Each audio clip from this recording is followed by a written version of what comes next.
Benvenuti su Misteri nascosti. Qui ci addentreremo nei segreti più affascinanti e inesplorati del mondo esoterico e occulto.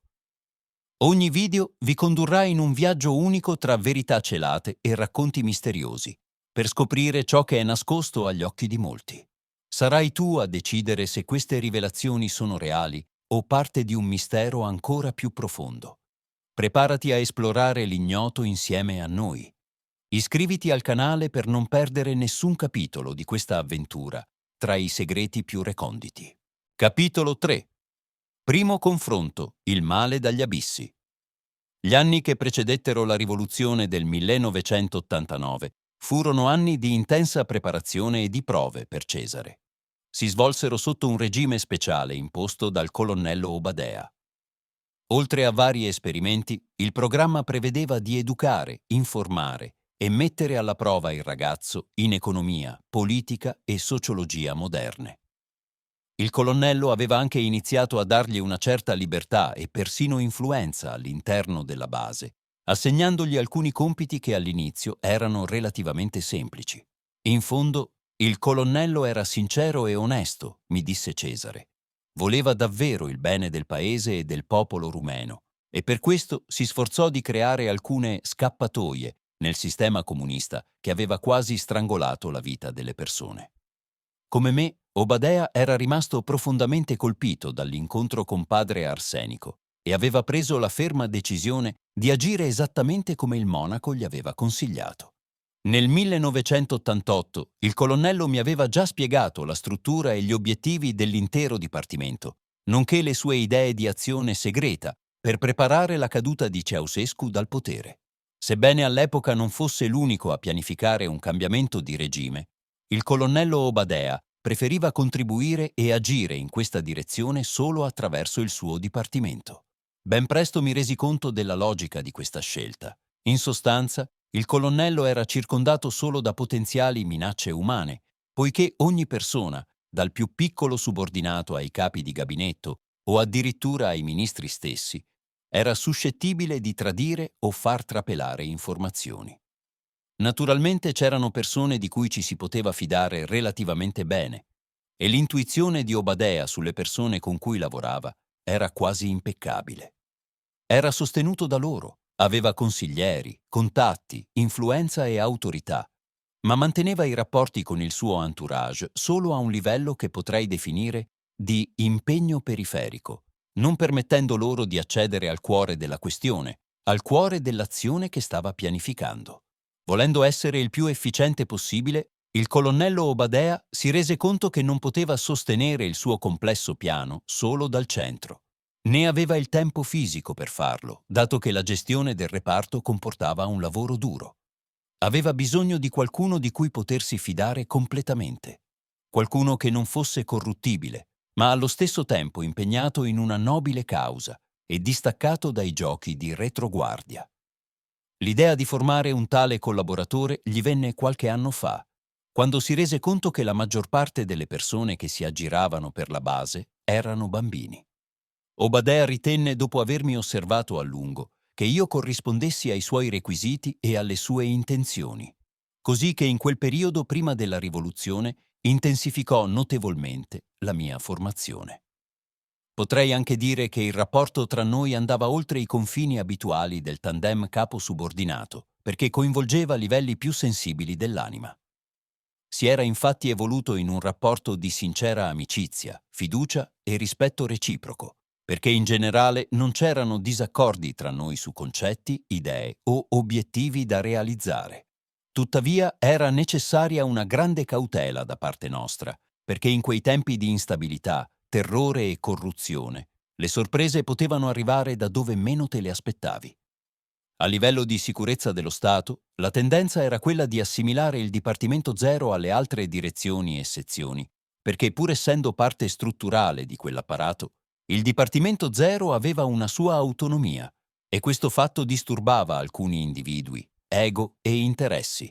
Tuttavia, il colonnello Obadea sapeva fin troppo bene che, se il Dipartimento Zero fosse stato sciolto tra le altre strutture di sicurezza, Ciò avrebbe significato automaticamente la politicizzazione del dipartimento da lui diretto.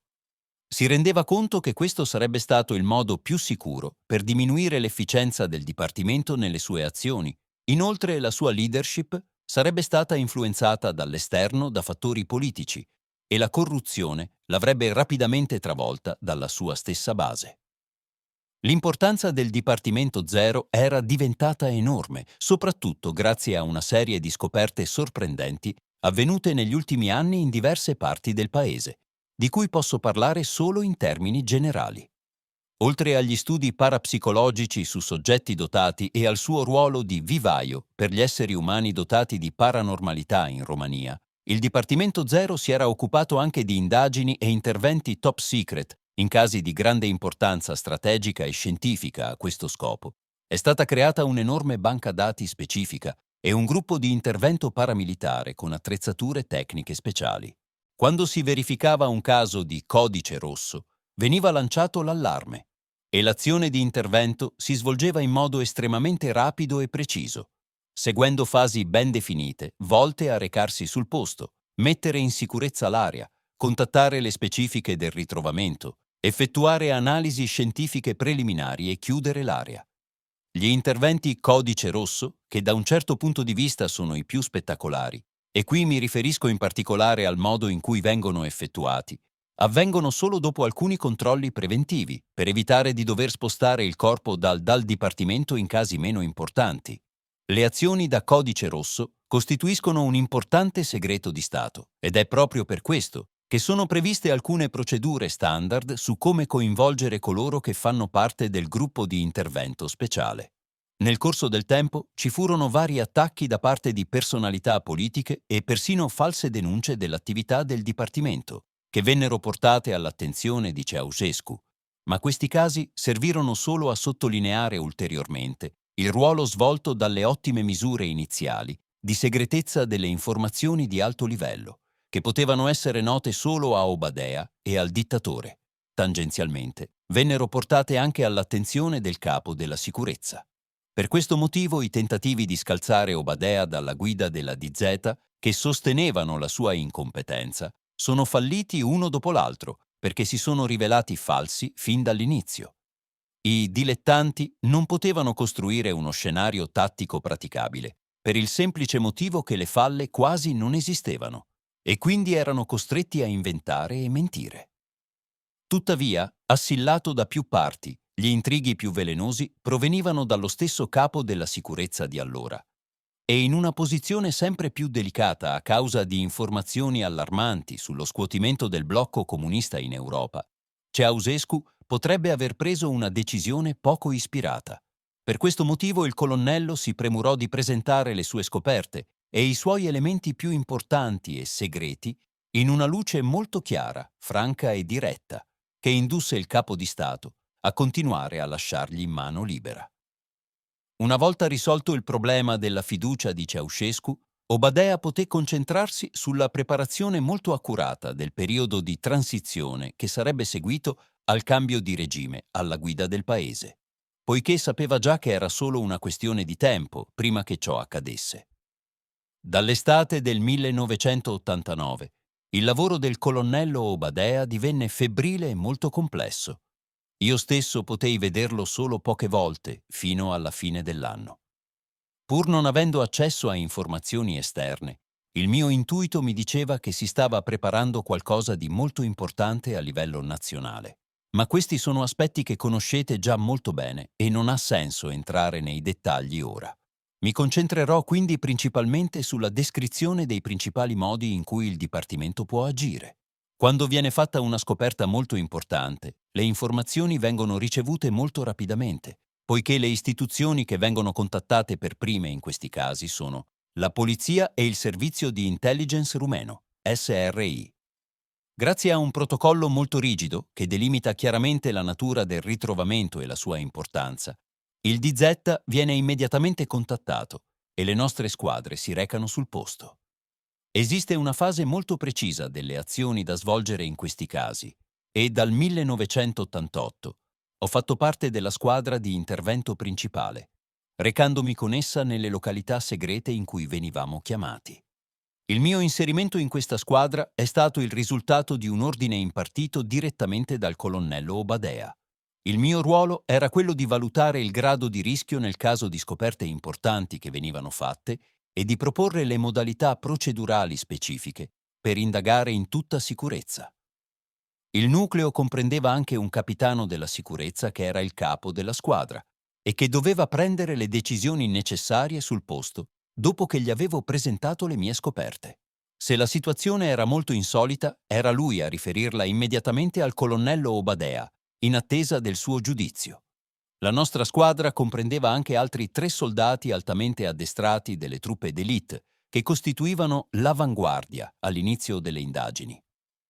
Una seconda squadra era composta da 4 membri, scienziati e ricercatori, ma il loro numero poteva variare a seconda dell'area della scoperta. Erano loro che sarebbero entrati nel perimetro dell'area intorno alla scoperta e avrebbero effettuato una prima analisi scientifica e complessiva degli elementi trovati. La terza e ultima squadra era composta da 20 soldati che avevano il compito di garantire la sicurezza dell'area, recintarla, sorvegliare l'obiettivo e la logistica necessaria, a seconda dell'importanza del ritrovamento. Anche il colonnello Obadea fu avvisato e arrivò sul posto il prima possibile. A volte, tuttavia, potevano verificarsi fattori imprevisti.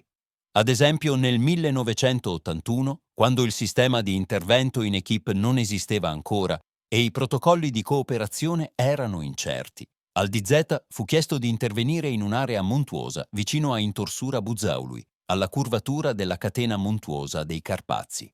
L'area era molto remota e quasi disabitata. 2 fratelli alpinisti si stavano allenando a scalare un'alta falesia, relativamente isolata dal massiccio montuoso.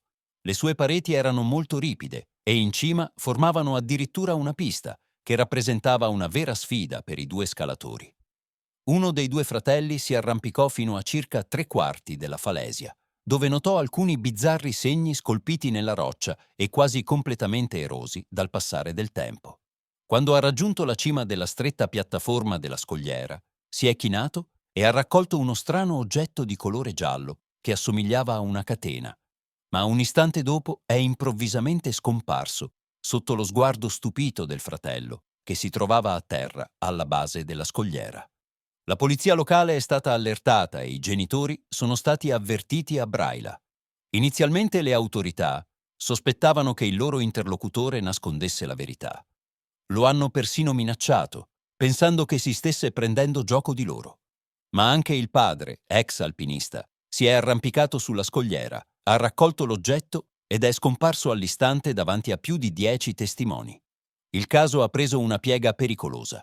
Diversi agenti di sicurezza di Bucarest sono arrivati immediatamente sul posto e hanno informato la DZ la sera stessa. L'area è stata isolata da una squadra militare in un raggio di 100 metri intorno alla scogliera. I rappresentanti nei giorni successivi, altre direzioni della Securitate, erano impegnate a disinformare gli abitanti del villaggio e a tranquillizzare i testimoni oculari. Conosco tutti questi dettagli grazie al dossier Top Secret sull'evento in questione che ho studiato più tardi, dopo la rivoluzione. 20 anni fa non avevo ancora accesso a tali operazioni, perché ero solo un bambino arrivato da poco alla base di B. Sembra tuttavia che alcuni aspetti della vicenda siano trapelati sulla stampa ancora molti anni dopo, probabilmente a causa del fatto che diverse personalità politiche e scientifiche si recarono sul posto. Situazioni di questo tipo, che non possono essere completamente bloccate fin dall'inizio, vengono registrate con un codice speciale e sono chiamate eventi di tipo K. Di solito rappresentano situazioni limite che non possono essere completamente previste o che danno origine a varie altre complicazioni. Nei giorni successivi hanno sorvolato la roccia in elicottero. L'oggetto era in realtà una sorta di leva ancorata nella roccia, ma non era chiaro chi, come o perché fosse stata realizzata. La scritta sulla parete rocciosa è rimasta completamente sconosciuta, anche se numerose fotografie dei segni sono state inviate alle più prestigiose istituzioni del mondo per essere studiate. Sebbene vi fossero alcune somiglianze nella forma, nessuno è riuscito a trovare una chiara corrispondenza con nessuna delle antiche scritture. ho avuto accesso a tutte le fotografie scattate da varie angolazioni e sono riuscito a convincermi personalmente del carattere molto inquietante di quei segni. Sembravano molto vecchi, ma erano ancora evidenti, essendo per lo più ricoperti di muschio di roccia. Essendo all'epoca piuttosto inesperti e in preda al panico, i responsabili decisero di far esplodere la roccia con la dinamite. Ma si seppe in seguito che si trattava di un ordine delle autorità di Bucarest e oggi, 20 anni dopo il drammatico incidente, il sito è stato completamente ripulito. I 2 uomini scomparsi non sono più tornati. Molto interessante è stato il fatto che dopo aver fatto esplodere la roccia, al suo posto è rimasta una debole sagoma di colore verde chiaro, come una leggera nebbia. Dopo qualche giorno, però, anch'essa è scomparsa. Questo è solo un esempio della moltitudine di eventi K presenti nell'archivio DZ. La loro importanza è notevole e le informazioni che contengono sono altamente segrete. Ci sono anche molti altri eventi che rientrano nella stessa categoria K, per lo più avvenuti dopo il 1992. Cesar mi ha poi parlato di altri 2 casi sorprendenti, ma mi ha chiesto di non menzionarli nel libro, perché hanno a che fare con le risorse del suolo del paese e sono considerati grandi segreti di Stato. Il salto dopo la rivoluzione. Paradossalmente lo sconvolgimento della rivoluzione non fu quasi per nulla avvertito nel lavoro del Dipartimento Zero. Cesare continuò a raccontare i principali eventi di quel periodo della sua vita. Le ragioni di questa situazione potrebbero essere 2. Da un lato, il quasi perfetto isolamento e l'autonomia che il colonnello Obadea aveva concesso al Dipartimento, come diretta conseguenza delle misure eccezionali adottate per mantenere la segretezza al vertice. Dall'altro, l'imminenza della caduta di Ceausescu dal potere era nota da tempo all'interno del Dipartimento, anche se non espressa direttamente. Ma non è il caso di discutere qui gli aspetti occulti della rivoluzione del 1989 in Romania. Mi riferirò solo a ciò che era nuovo per me nel decennio in cui ero appena entrato dopo la rivoluzione. Nella primavera del 1990, pochi mesi dopo il cambio di potere, sono stata trasferita a prima volta dalla base di B alla base di Valea Ursului, che si trovava sulle montagne del G, vicino al massiccio del Retezat. A differenza della base in cui avevo vissuto per 10 anni, questa si estendeva su 2 livelli sotterranei. L'attrezzatura tecnica era impeccabile e il personale molto ben addestrato. Verso la fine dell'anno il colonnello mi informò che il dottor Chien aveva lasciato la Romania per motivi indipendenti dalla sua volontà. Questa notizia mi rattristò in un certo senso. Il dottor Xien mi aveva guidato in modo molto efficace attraverso le intricate trame della conoscenza di realtà, di cui gli altri non sospettano nemmeno l'esistenza. Il suo modus operandi era strano e diverso, ma il più delle volte era silenzioso. È stato per me una guida spirituale molto competente e un aiuto inestimabile in molte situazioni difficili. Inoltre, lui stesso era un essere molto speciale e nascosto, di cui nemmeno le autorità rumene, che lo sorvegliavano sempre da vicino, sapevano molto. La partenza inaspettata e apparentemente inspiegabile del dottor Sien offrì la possibilità di un notevole cambiamento nella mia esistenza. Avevo 21 anni e una vasta esperienza nel lavoro del reparto, a cui si aggiungevano alcune capacità psichiche personali, grazie alle quali avevo risolto molte situazioni delicate o addirittura pericolose. Con queste premesse e seguendo il consiglio che padre Arsenie Boca gli aveva dato quasi 5 anni prima, il colonnello Obadea mi propose la direzione tecnica del Dipartimento Zero. Sapevo che si trattava di una vecchia idea del colonnello Obadea, quindi accettai immediatamente. La nuova posizione era molto potente e autoritaria. Il mio unico e diretto capo era il colonnello Obadea e al di sopra di lui c'era solo Ceausescu e, in una certa misura, il capo della sicurezza in Romania. Devono essere state necessarie molte manovre dietro le quinte da parte del colonnello per far sì che fossi io a ricoprire quel posto. I suoi sforzi sono stati salutari anche per il mantenimento dei finanziamenti al Dipartimento, che per molti versi era una sorta di fantasma tra le altre sezioni della Securità. Non c'erano archivi esterni, né fascicoli, né informazioni. Nulla di esterno che dimostrasse la vita del Dipartimento. Tutto era centralizzato nella base di Valea Ursului, dove nessuno aveva accesso se non faceva parte del personale della base. Pertanto, quasi nessuno sapeva della sua esistenza, tantomeno dell'area in cui si trovava. La mia nomina a direttore tecnico di DZ ha comportato frequenti viaggi in diverse parti del paese, oltre alla partecipazione a eventi di tipo K. Avevamo sempre una limousine per il trasporto, 2 guardie del corpo e persino, su richiesta diretta, l'elicottero che era di proprietà del Dipartimento. Nel 1992 furono chiariti i rapporti tra il Dipartimento Zero e la Presidenza. Dopo la morte di Ceausescu, quasi nessuno sapeva dell'esistenza del Dipartimento. Così il capo dello Stato ordinò immediatamente la totale subordinazione e politicizzazione del DZ, in una volontà non dichiarata ma evidente, di ottenere un controllo centralizzato di tutte le strutture dei servizi segreti rumeni. Ho accompagnato il colonnello Obadea all'incontro segreto con il presidente, che è durato più di 4 ore. Il capo dello Stato voleva addirittura modificare la struttura del Dipartimento e unificare alcune sezioni lasciate dalla dittatura con quella del DZ. Ma dopo aver presentato alcune realtà sconvolgenti che erano state scoperte e le loro enormi implicazioni per la stabilità politica ed economica del paese, la perplessità del presidente ha lasciato il posto a un accordo simile a quello che è stato raggiunto con il DZ. Quello vecchio, precedente alla rivoluzione. Tuttavia, è stato chiesto di informare anche il responsabile dell'ISR.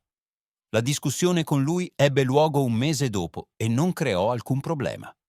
Al contrario, ha persino portato alcuni miglioramenti amministrativi e procedurali speciali. Una delle proposte fu quella di istituire una sezione che fungesse da cuscinetto tra la sicurezza e il Dipartimento Zero.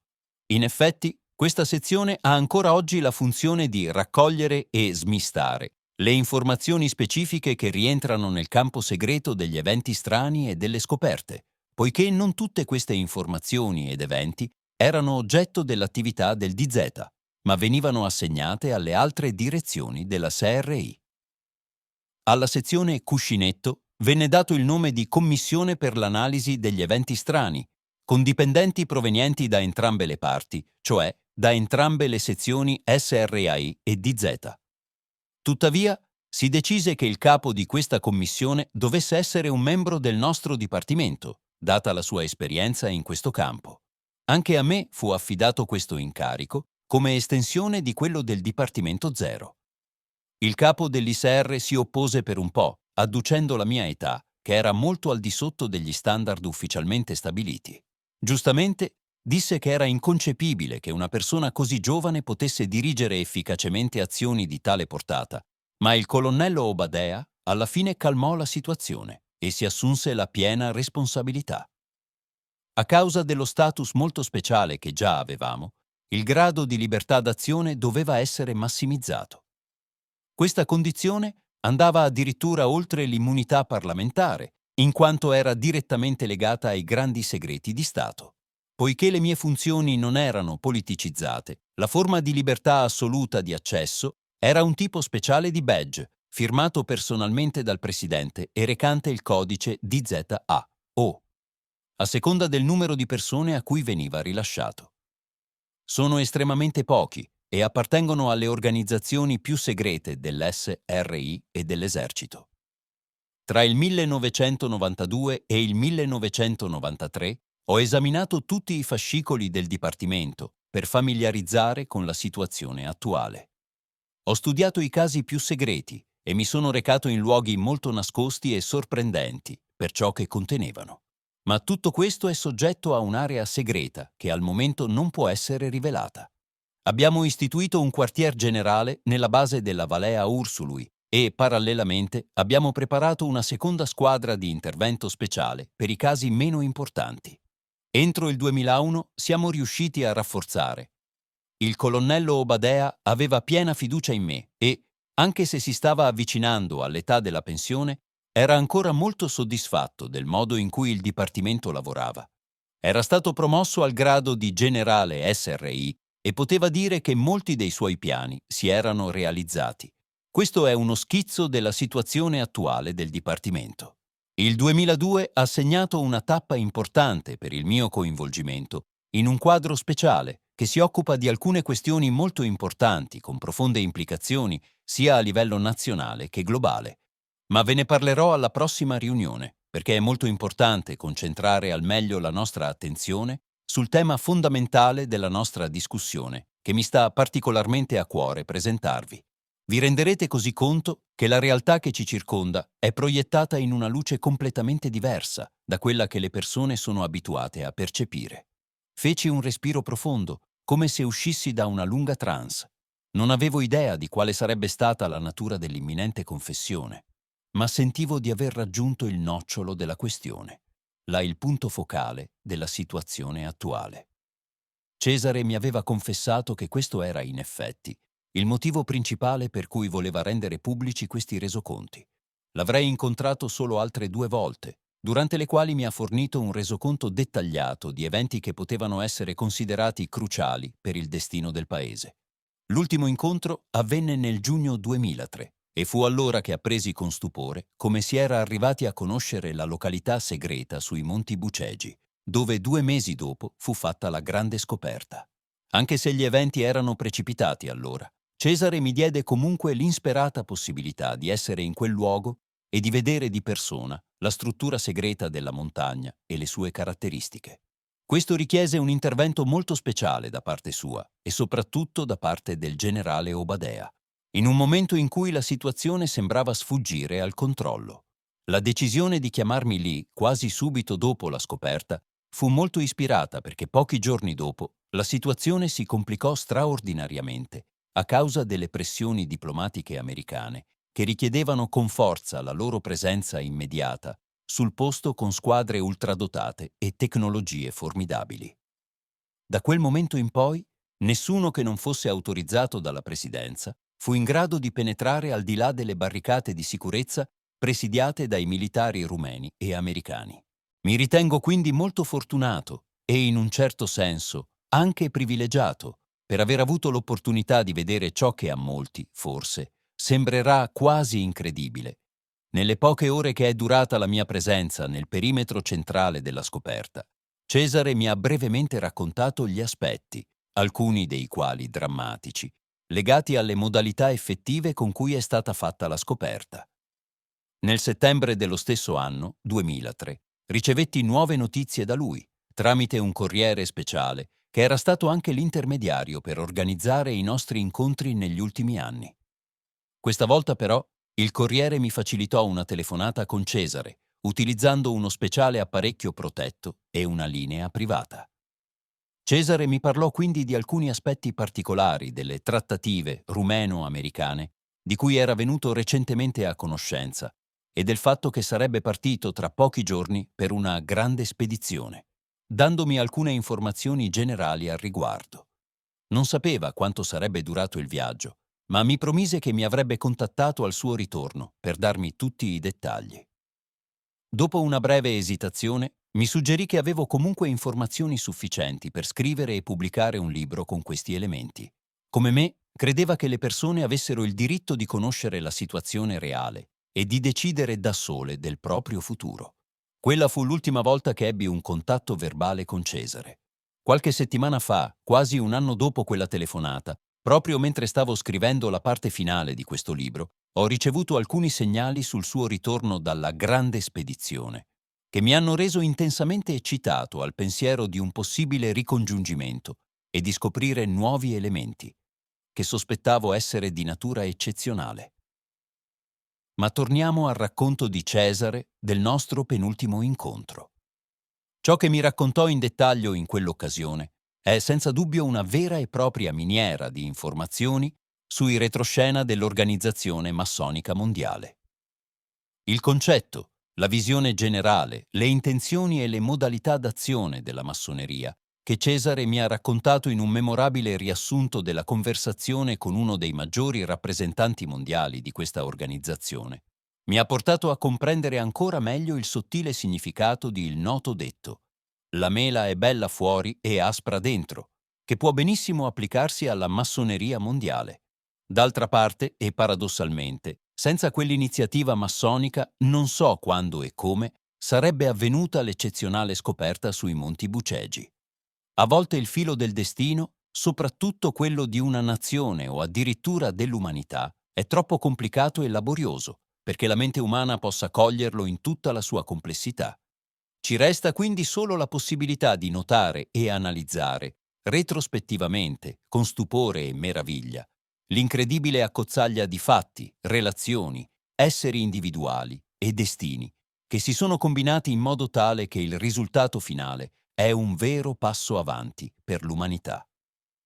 Anche se non possiamo ancora comprendere nel dettaglio queste complicatissime combinazioni e azioni di forze sottili, possiamo almeno orientarci in base ai notevoli effetti che esse scatenano in determinati momenti delimitati con precisione da una serie di fattori congiunturali. Questi fattori congiunturali, tuttavia, sono proprio le condizioni spazio-temporali necessarie per innescare eventi, anche su scala globale, di grande importanza. Quando ho incontrato di nuovo Cesar, qualche mese dopo la nostra ultima conversazione, ha ripreso esattamente da dove aveva lasciato, come se si fosse fermato a bere un po' d'acqua.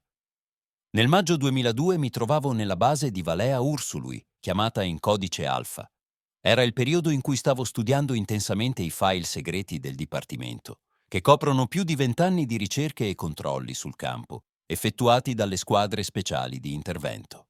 Un pomeriggio calmo e tranquillo ero nel mio ufficio, immerso nello studio, quando ricevetti una telefonata sulla linea diretta di massima sicurezza dal generale Obadea. Sono rimasto sorpreso, perché mi ero separato da lui solo il giorno prima e quel telefono era usato solo per comunicazioni molto urgenti e segrete. Mi disse che nelle prossime ore avrei ricevuto la visita di un personaggio importante che voleva avere un colloquio privato con me.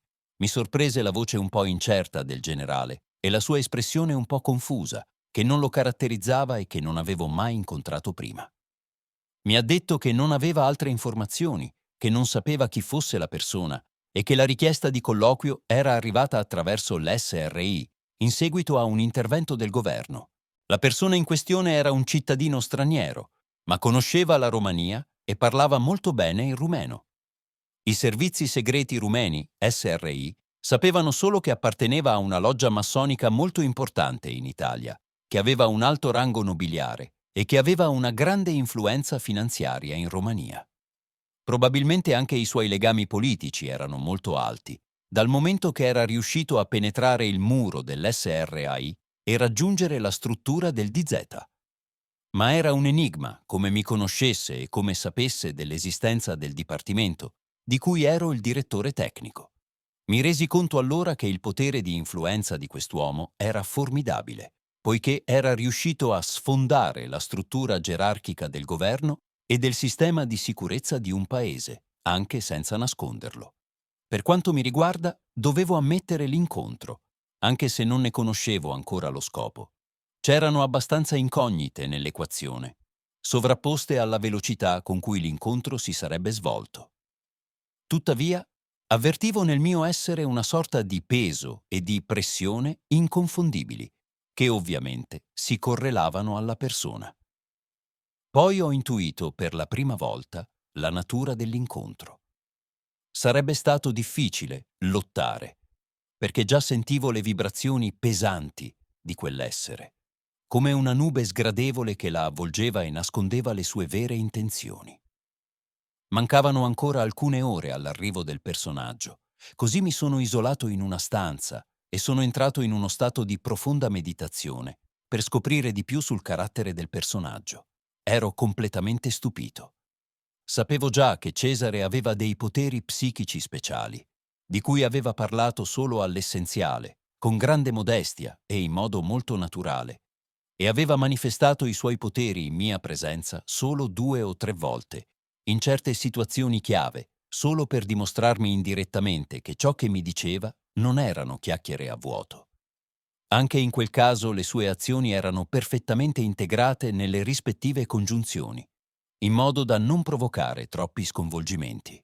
Non sapevo però che aveva la capacità di apprendere informazioni diverse quando manifestava la sua volontà in questa direzione durante la meditazione. Non riuscivo a capire come fosse possibile. Volendo saperne di più su questo mistero, gli chiesi come e da dove riuscisse ad accedere a informazioni che non aveva mai conosciuto prima. Si potrebbe dire che il sottile regno della conoscenza che evoco durante la meditazione, quando voglio scoprire certe informazioni, è un tipo di etere molto vasto, ma non è l'etere a cui si riferisce la scienza contemporanea. Ha iniziato a spiegarlo Cesare. Da questa realtà sottile provengono tutte le cose e i fenomeni, tutti i pensieri, la materia di ogni tipo, in generale ogni informazione che si attualizza in nome e forma sul piano fisico. È da questo oceano praticamente infinito di codici particolari che tutte le nostre intenzioni, i nostri pensieri e le nostre idee cominciano a materializzarsi da vicino a vicino e così assumono una forma chiara e si oggettivano a livello di percezione dell'essere umano comune nel mondo fisico. Immaginiamo, ad esempio, una massa di vapore in sospensione. È costituita da vapore acqueo formato da particelle finissime che fluttuano nell'aria. Se agiamo sulla temperatura circostante e la facciamo scendere, il vapore acqueo si condenserà e si trasformerà in goccioline liquide, cioè in uno stato di aggregazione della materia, più grossolano di quello del vapore, che rappresentava lo stato gassoso dell'acqua. Se abbassiamo ulteriormente la temperatura, l'acqua liquida si trasformerà in ghiaccio, quindi in materia solida, che è lo stato di aggregazione più grossolano. È semplice da capire. Gli stessi atomi d'acqua che originariamente erano in forma di vapore sono diventati, attraverso successive trasformazioni, ghiaccio.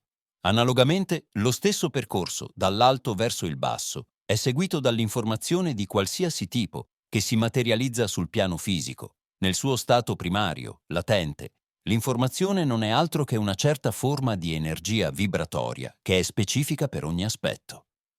Il mezzo in cui sussiste l'infinità di idee, pensieri, intenzioni e possibilità è l'etere sottile universale di cui vi ho parlato prima. Si tratta quindi di accedere alle informazioni al proprio livello di vibrazione, che fa parte dell'oceano infinito di frequenze energetiche vibrazionali dell'etere universale. Questo è l'aspetto più difficile da realizzare, perché bisogna innanzitutto avere il giusto livello di coscienza per essere consapevoli dell'etere sottile universale, e bisogna anche essere in grado di selezionare con grande precisione tra la moltitudine di frequenze di vibrazione energetica quella che ci interessa. Prendendo un foglio di carta, César fece uno schizzo per farmi capire meglio. Se ti sta piacendo il video, lascia subito un like per supportare il canale e se non lo hai ancora fatto, iscriviti e attiva la campanella per non perderti i prossimi capitoli pieni di mistero e rivelazioni esclusive. Continua a guardare, il meglio deve ancora venire. Una mente concentrata, ben preparata e purificata da pensieri viziosi e parassiti, ha il potere di penetrare successivamente attraverso i piani sottili della manifestazione fino al livello dell'etere universale di cui ho parlato, che è come una sorta di spazio gigantesco con un'atmosfera molto speciale. L'oggettivazione delle idee causali a livello del piano fisico. L'etere sottile universale. Energie vibratorie, specifiche lunghezze d'onda, provenienti dall'etere sottile onnicomprensivo, che sono la fonte causa di ogni manifestazione oggettiva nei piani della creazione. I successivi piani di manifestazione, sempre più grossolani, in cui le fonti dell'energia causa abbassano la loro vibrazione fino a materializzarsi sul piano fisico. Il piano fisico è il più grossolano in frequenza vibrazionale nella gerarchia dei piani di manifestazione. Concretizzare le idee a livello fisico. È in questo spazio estremamente vasto che è possibile identificare la traccia specifica o la particolare frequenza vibratoria di qualsiasi aspetto, essere, oggetto o fenomeno che vi interessa. La vera arte sta nel selezionare correttamente la particolare frequenza vibratoria che si sta cercando, proprio come quando si vuole individuare una stazione radio e si sposta il cursore sulla scala delle frequenze radio. Vi chiederete: Come fa la mente a selezionare una sola frequenza specifica tra le infinite esistenti? Il processo è semplice perché si basa sulla legge universale della vibrazione. Tutto ciò che esiste nell'universo ed è definito in modo particolare, sia esso un essere o una cosa, un fenomeno o un'emozione, ha una impronta digitale vibratoria, un marchio specifico e inconfondibile con cui può essere identificato in qualsiasi punto dell'universo. È la cosiddetta lunghezza d'onda personale, così come la spirale del DNA è unica per ogni essere. Tutto ciò che si deve fare è cambiare la manopola da una lunghezza d'onda alla lunghezza d'onda che si desidera conoscere. È un principio fondamentale della fisica e si chiama risonanza. Naturalmente tutto questo richiede un allenamento adeguato e costante, ma i risultati ne valgono la pena. Tutto ciò che ho fatto è stato applicare questo principio con precisione, concentrandomi sull'immagine sottile, o lunghezza d'onda, del personaggio che stava per arrivare, anche se non l'avevo mai visto e non lo conoscevo affatto, ma di cui avevo qualche informazione dal generale Obadea. Queste brevi informazioni erano sufficienti. La manifestazione forte e focalizzata della mia volontà determinò in un tempo relativamente breve le condizioni di risonanza con l'impronta sottile della persona in questione. Tuttavia, devo dirvi che il fenomeno non è così semplice come ve lo sto descrivendo ora. Richiede piuttosto un lungo periodo di pratica intensa, che comporta anche una particolare elevazione della coscienza. L'accuratezza delle informazioni che desiderate scoprire dipende, da un lato, dalla chiarezza della vostra mente, che deve essere come la superficie immobile di un lago di montagna, e, dall'altro, dalla vostra capacità di realizzare le condizioni specifiche di risonanza, evocando in modo vivido e potente ciò che intendete conoscere. In pratica, in quei momenti vi sintonizzate, con maggiore o minore finezza, sulla specifica frequenza vibrazionale dell'essere che state evocando. Se lo fate con successo, allora conoscerete direttamente, in modo diretto e intuitivo, il risultato sottile e dominante di quella persona in tutti i suoi aspetti, anche se crede che questi aspetti siano sconosciuti agli altri. È vero che, come vi ho detto, il problema è più complesso, perché ci sono molte variabili che coinvolgono, tra l'altro, la formazione personale e gli sforzi in questa direzione. Ma la cosa importante è che qualsiasi essere umano sano, dotato di forza di volontà e perseveranza, può acquisire questo potere. Ma tornerò all'incontro, che nascondeva un motivo segreto, molto importante, ma che all'inizio non mi era chiaro. Poi Cesare mi raccontò nei dettagli lo strano incontro alla base alfa, che per il suo significato mi scosse profondamente e mi convinse definitivamente a scrivere questo libro. Tuttavia, per rendere più scorrevole la narrazione e anche per facilitare l'espressione delle idee, racconterò questo incontro in termini di dialogo avvenuto tra Cesare e il misterioso personaggio, membro dell'élite mondiale della massoneria, cercando di rispettare il più fedelmente possibile ciò che mi è stato riferito e anche di raccontare alcune delle sfumature più sottili della discussione. Mi scuso con il lettore per eventuali incongruenze espressive, ma, come egli stesso si renderà presto conto, ciò che conta qui è il contenuto delle informazioni e meno la forma in cui vengono presentate. Soluzione di compromesso. Verso le 3 del pomeriggio, alla base di Valea Ursului è apparso un elicottero dell'Intelligence Service rumeno, dal quale è sceso un signore sobrio e alto, vestito in abito nero e con una mise elegante ma tartufesca, che teneva nella mano destra un bastone con il manico d'avorio e intarsi d'oro molto intricati. Il suo volto esprimeva durezza e i suoi occhi verdi avevano un effetto quasi inquietante, irradiando un'insolita freddezza. Questa impressione era accresciuta anche dalle sopracciglia sorprendentemente arcuate e ben modellate per un uomo di età relativamente avanzata. Si presentò agli ufficiali che lo attendevano alla base come Senior Massini e attese pazientemente che il suo arrivo fosse annunciato a Cesare. Imponente, apparentemente abituato a vivere solo in ambienti nobiliari, l'anziano Massini aveva a 65 anni un portamento da gentiluomo, era molto sicuro di sé e dava l'impressione di una persona abituata a dare ordini. In realtà era uno dei venerabili di spicco della più importante loggia massonica d'Europa nonché membro della più influente organizzazione massonica del mondo, il gruppo Bilderberg. L'anziano Massini fu scortato al primo livello della base, dove Cesare lo stava aspettando. Dopo i saluti di rito, Cesare lo invitò in una sala a protocollo, ma il venerabile rifiutò. Senza essere affettato, lo stile con cui si esprimeva era tuttavia piuttosto pomposo, con un sapore un po' arcaico. L'anziano Massini proveniva da un'antica famiglia nobile di stirpe reale in Italia. Sono colpito e felice della sua proposta, ma mi riservo il minimo privilegio di proteggermi da qualsiasi tentativo di intercettazione e registrazione della nostra conversazione. Le sarei particolarmente grato se non la prendesse come un'offesa personale, ma non possiamo dimenticare che abbiamo a che fare con i servizi segreti rumeni, spiegò il venerabile. Cesare sorrise in modo appena percettibile. Era ancora difficile valutare se il signor Massini si esprimesse in questo modo o se le sue parole nascondessero una sottile ironia. La seconda ipotesi era più plausibile, ma questo non infastidì affatto Cesare, che gli rispose bonariamente: «Capisco i suoi timori, signore, e li trovo in parte giustificati.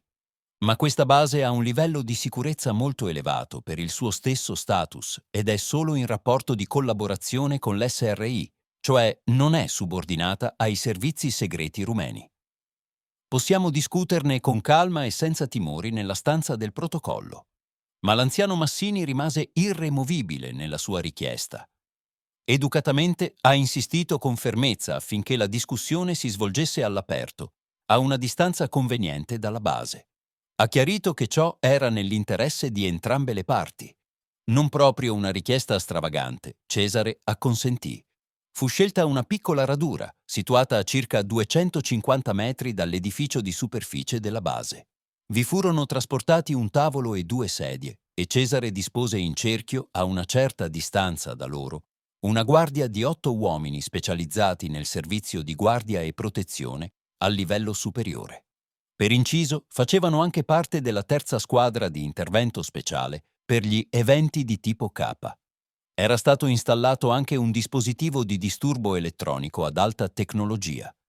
I preparativi durarono quasi un'ora, durante la quale il venerabile Massini pronunciò solo poche frasi, accontentandosi di un sorriso un po' ironico e sghembo. Di tanto in tanto lanciava sguardi penetranti a Cesare, analizzandolo rapidamente ma con grande attenzione. Verso le 4:30 del pomeriggio i preparativi furono completati e i due si sedettero al tavolo nella radura. Cesare mi confessò che da un certo punto di vista la situazione era piuttosto bizzarra. Un signore con una certa influenza nei più alti circoli politici aveva chiesto un incontro segretissimo con il direttore tecnico ed esecutivo del reparto d'azione più nascosto dei servizi segreti rumeni. Tutte le porte erano state aperte quasi senza sforzo, tutte le richieste approvate immediatamente. Quale poteva essere la natura di questa misteriosa influenza che penetrava anche nei più alti circoli politici di uno Stato? Qual era infatti lo scopo di quella visita segreta e non annunciata dell'anziano Massini e cosa cercava veramente, tanto più che aveva evitato l'interferenza persino dei servizi segreti rumeni attraverso i quali era arrivato lì. L'ordine esplicito ricevuto dal governo vietava qualsiasi interferenza dell'SRI nella questione, invocando il segreto di Stato nel campo d'azione della DZ. Tuttavia, la situazione era relativamente strana, perché creava l'impressione dell'intervento di un potere esterno che era dettati dallo Stato rumeno. Inoltre, non era consentita alcuna registrazione segreta della conversazione tra i due, e Cesare voleva essere onesto nella promessa che aveva fatto all'anziano Massini. D'altra parte, anche se l'SRI avesse avuto i mezzi tecnici per intercettare la conversazione, l'arrivo del venerabile Massini era stato annunciato in fretta e furia, e non c'era stato abbastanza tempo per organizzare un'azione così delicata, per di più in un momento come quello in cui il governo rumeno aveva deciso di non fare nulla. L'influenza che, a quanto pare, l'anziano Massini aveva nei più alti circoli politici dello Stato rumeno, un eventuale disappunto da parte sua avrebbe potuto avere conseguenze molto spiacevoli per coloro che avrebbero preso una simile decisione nella SRI. Perciò, per quanto possa sembrare strano, l'anziano Massini era riuscito, con un'azione rapida intempestiva e senza grandi sforzi, a ottenere a tempo di record la massima sicurezza per la discussione che voleva avere con Cesare. Il confronto tra i due avrebbe fornito uno dei resoconti più sensazionali di alcune verità molto nascoste, che tuttavia si stanno manifestando ogni giorno di più nella vita delle persone di tutto il pianeta. Il test. Sono qui per discutere con lei, signor Brad, in modo insolito e in un momento particolare. Il venerabile Massini è andato dritto al punto. Secondo noi, le persone si dividono in due grandi categorie: quelle che possono essere manipolate e guidate, che rappresentano la grande maggioranza dell'umanità, e quelle che hanno certe virtù, che possiedono certi poteri e hanno una personalità molto forte. Interrompo per un breve chiarimento. Di chi rappresenta in realtà l'opinione qui? Disse Cesare con apparente ingenuità. L'anziano Massini sorrise ampiamente, appoggiandosi pesantemente allo schienale della sedia, e tutto il suo atteggiamento esprimeva l'orgogliosa consapevolezza di un potere che non poteva essere sconfitto. Signor Brad, lei è un giovane nel fiore degli anni, che svolge un lavoro che paradossalmente è una prigione per la libertà civile, ma che allo stesso tempo le dà la soddisfazione di conoscere e ricercare cose di cui quasi nessuno sa nulla. Una posizione del genere non si ottiene per caso, perché deve essere garanzia di notevoli capacità interiori. Grazie, disse Cesare, educato ma cauto.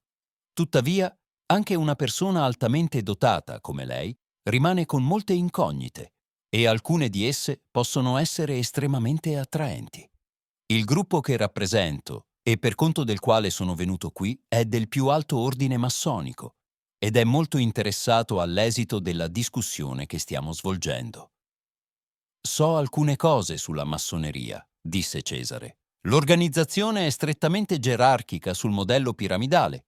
I suoi riti di iniziazione sono altamente occulti e le sue vere intenzioni sono oscure alla grande maggioranza delle persone. Per le 2 o 3 frasi che hai pronunciato, nemmeno io avrei potuto fare di meglio, mia cara, rise il venerabile Massini con aria superiore e leggermente ironica.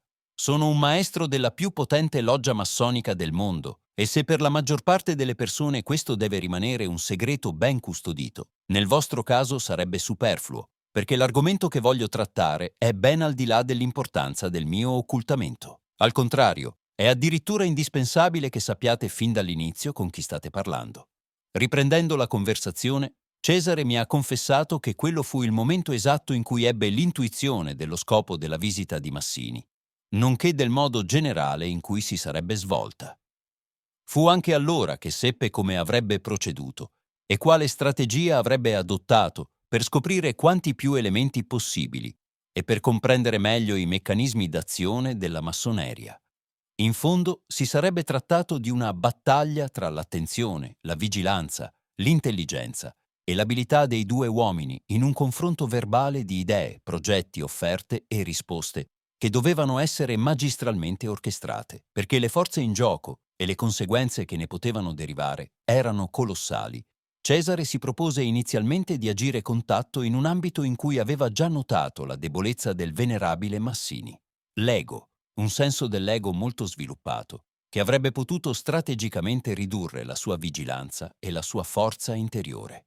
Quindi la posizione che avete nella loggia è una delle più alte. Il gruppo Bilderberg non è una vera e propria loggia, è molto di più, ma non è il caso di approfondire. C'è infatti questa gerarchia di 33 gradi a livello di loggia, che devono rispettare criteri ben precisi, ma dovete sapere che sono una sorta di facciata per gli esterni. Il vero potere va ben oltre il 33esimo grado gerarchico e implica altre condizioni che però posso rivelarvi solo a un certo punto. Sta a voi essere ricettivi a questa situazione. Immaginate una grande casa che, per apparire al meglio, deve essere dipinta elegantemente e con grande attenzione ai dettagli. Un'analogia potrebbe essere rappresentata dai gradi di iniziazione. Le grandi ricchezze e i segreti, tuttavia, si trovano all'interno della casa, non visti e sconosciuti se non ai suoi pochissimi maestri, che dall'ombra dirigono il buon funzionamento dell'intero edificio, la sua cura, la sua gestione e la sua prosperità.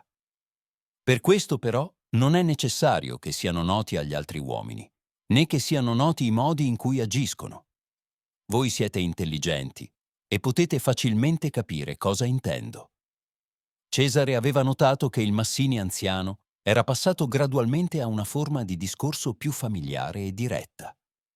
Questo poteva essere un vantaggio, poiché una certa familiarità nella discussione poteva favorire la rivelazione di molti segreti. Naturalmente, anche la grande differenza di età tra i due contribuiva a questo tipo di discorso. Il venerabile Massini mostrava indubbiamente un grande vigore vitale e una forza psichica fuori dal comune, in evidente contrasto con la sua rispettabile età. Purtroppo, il suo sottile fulgore, grazie al quale il venerabile era sempre in grado di dominare i comuni esseri umani, la stragrande maggioranza dei quali era debole o aveva debolezze fisiche o mentali, era incentrato su un immenso orgoglio, un'arroganza e un senso di superiorità sugli altri, probabilmente giustificato dalla nobiltà del suo lignaggio. Pertanto, per quanto Cesare potesse avere dei meriti e per quanto le sue credenziali, che possiamo supporre fossero ben note all'élite del Bilderberg, non erano sufficienti al venerabile Massini per superare il suo istinto egoistico. Abbiamo richiesto questo incontro attraverso il potere e le relazioni che abbiamo, perché conosciamo i vostri punti di forza e le vostre capacità di azione. A questo diamo grande valore, soprattutto se serve ai nostri interessi. Con questa frase, il venerabile fece la prima mossa importante nel gioco tra i due. Come vedremo, però, le manovre dietro le quinte e le agende nascoste si sarebbero rivelate molto più complicate di una semplice e relativamente indiretta proposta di collaborazione al più alto livello massonico. Signor Massini, se ho bisogno di capire qualcosa in particolare e se la domanda è posta in un modo particolare, la prego di chiarirlo fin dall'inizio. Per esempio, qual è lo scopo principale per cui vuole che mi unisca al gruppo Bilderberg? L'atteggiamento dell'anziano divenne improvvisamente freddo e il suo tono assunse un'inflessione molto dura. È davvero un problema per lei, signor Brad? Pensa di avere la libertà di scegliere o di porre condizioni? E chi le ha detto diventare un membro del gruppo Bilderberg? Avete idea di chi siano realmente e quali siano i criteri di accesso a questo livello? Vi dico che siete molto lontani da questa posizione gerarchica e, ancor più, non riuscirete mai a penetrare nella cerchia interna di questo gruppo, per ragioni che, se ve le rivelassi, vi confonderebbero completamente. Non appartengono a questo mondo. Tornate quindi a idee più umane e rendetevi conto che la proposta che vi ho fatto indirettamente riguardava in realtà il vostro ingresso in una delle più alte logge massoniche del mondo, immediatamente subordinata al gruppo Bilderberg. La nostra organizzazione avrebbe bisogno del suo speciale contributo. Il fatto che io stesso mi sia recato qui per avere questa discussione con lei in privato può farle capire che la stimiamo molto. Dalle informazioni in nostro possesso, devo riconoscere che i suoi punti di forza e le sue possibilità di azione sono impressionanti. Come dicevo, siamo interessati a lavorare con lei. Esiste un consiglio segreto a livello di questa loggia che propone le principali linee d'azione nel mondo e queste proposte vengono poi analizzate dal gruppo Bilderberg. È come un ciclo di feedback. Potreste essere una pedina molto importante di questo consiglio e potreste acquisire tutto ciò che potete immaginare in questo mondo, governando a vostra discrezione tutto ciò che volete. Ricchezza, persone, lusso, leggi e persino governi. Nulla può fermarvi. Non abbiamo l'abitudine di negoziare, perché quello che offriamo è immenso. A cosa servirebbero altre discussioni inutili quando le cose sono così ben chiare? Inoltre, ad essere onesti, non avete molta scelta se non quella di accettare la cooperazione. Dicendo questo con incrollabile sicurezza, il venerabile Massini fece un gesto preciso con la mano tesa, annusando l'aria. Un'altra persona al posto di Cesare sarebbe stata probabilmente intimidita e persino stordita, sia dalla rapidità con cui la discussione era progredita, sia dalle favolose prospettive che offriva. Cesare mi rivelò che quello era un momento critico della riunione. Per quanto complesso in apparenza, il problema presentava solo due alternative evidenti: accettare la proposta di collaborazione che implicava l'ingresso nella società massonica e la rapida ascesa ai gradini più alti della sua gerarchia, oppure rifiutare questa proposta, che avrebbe portato a una catena imprevedibile di conseguenze spiacevoli, sia per lui stesso che per il lavoro del Dipartimento. A quel tempo, Cesare non conosceva ancora i fatti principali sugli interessi della massoneria ai vertici, ma era particolarmente interessato a scoprirli per capire le motivazioni occulte di questa organizzazione mondiale e i modi in cui cercava di raggiungere i suoi scopi. La congiuntura gli sembrava favorevole e il punto a cui era giunta la discussione gli offriva la possibilità di condurla gradualmente verso ciò che gli interessava, stimolando l'orgoglio e il senso di potenza che il senior Massini amava particolarmente esibire. Il compito però non era facile, perché il venerabile era un interlocutore molto abile e astuto, che inoltre possedeva grande intelligenza e forza mentale. Purtroppo queste erano già orientate in una direzione profondamente negativa. Cesare sentiva intuitivamente che se avesse rifiutato immediatamente la proposta, la partita sarebbe stata chiusa e l'anziano se ne sarebbe andato senza cercare di convincerlo. Cesare non avrebbe imparato nulla e le conseguenze del suo rifiuto sarebbero state imprevedibili.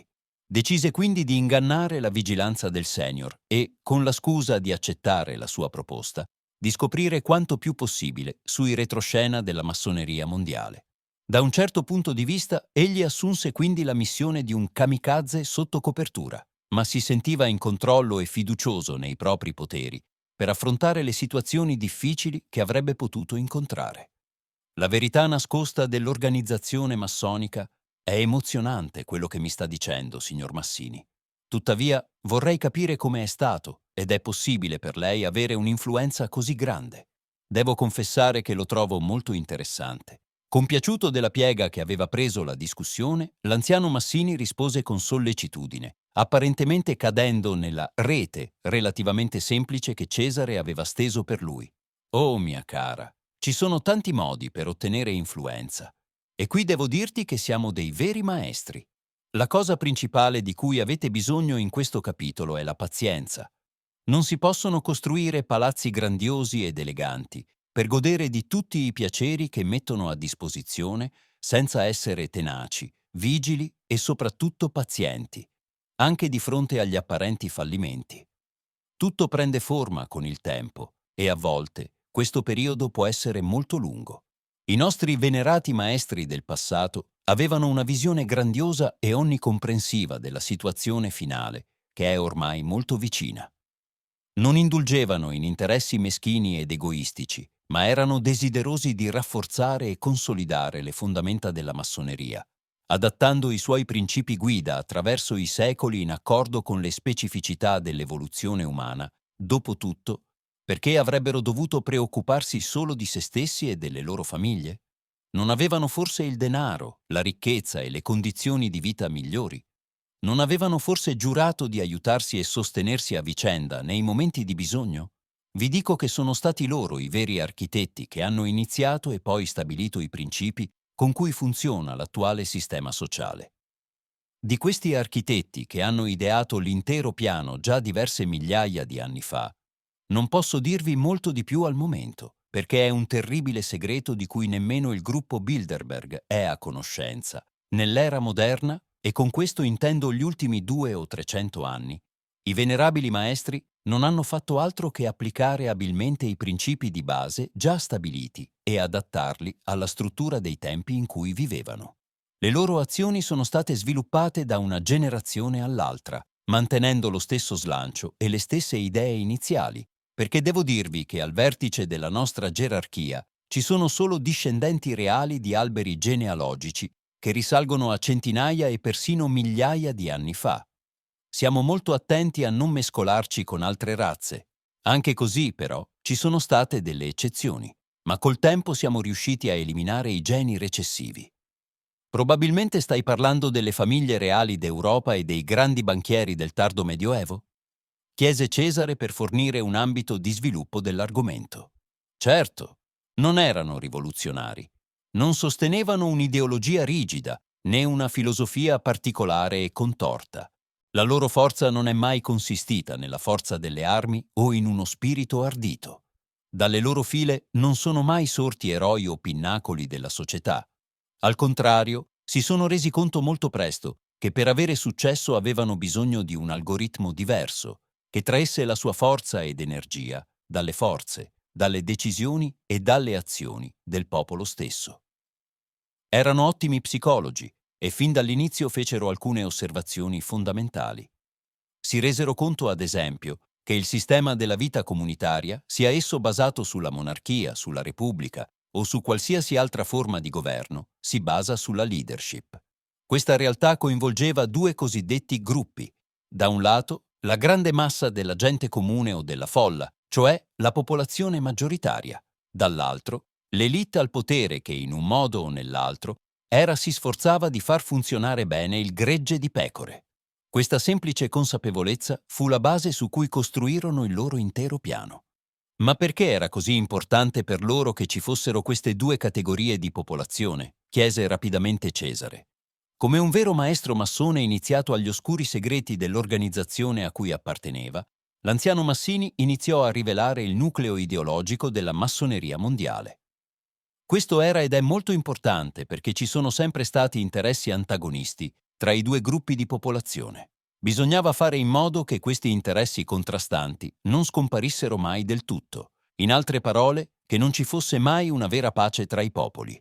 A tal fine era necessario servire entrambi i campi o gruppi con vari mezzi, ma senza che lo sapessero. I nostri illuminati hanno spinto l'astuzia e l'abilità di questi espedienti fino alla perfezione di camminare con un piede in ciascuna delle due barche, senza mai cadere in acqua. Caesar non si è lasciato sfuggire l'occasione di mettere di nuovo la palla in rete. Ma come hanno fatto? Quali metodi hanno usato? Avevano bisogno di leve potenti e, all'origine delle loro azioni, ce n'erano solo due: il denaro e la natura inferiore dell'uomo, che cedeva alle tentazioni che gli venivano offerte. Questa combinazione ha sempre garantito il loro successo, perché ciò che non andava bene da una parte era ben accetto dall'altra. E fu così che questa ricetta, a base di intrighi, bugie, tentazioni e finzioni, permise alla nostra influenza di diffondersi rapidamente in tutto il mondo. Naturalmente, nel periodo attuale, bisogna tenere conto di una serie di altri fattori, tra cui i più importanti sono il numero di abitanti del pianeta e il notevole progresso tecnologico.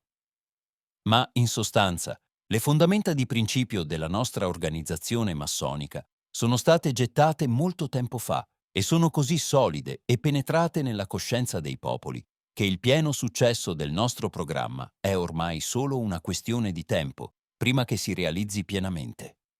Dicendo questo, l'anziano Massini sorrise compiaciuto e accese un lungo sigaro.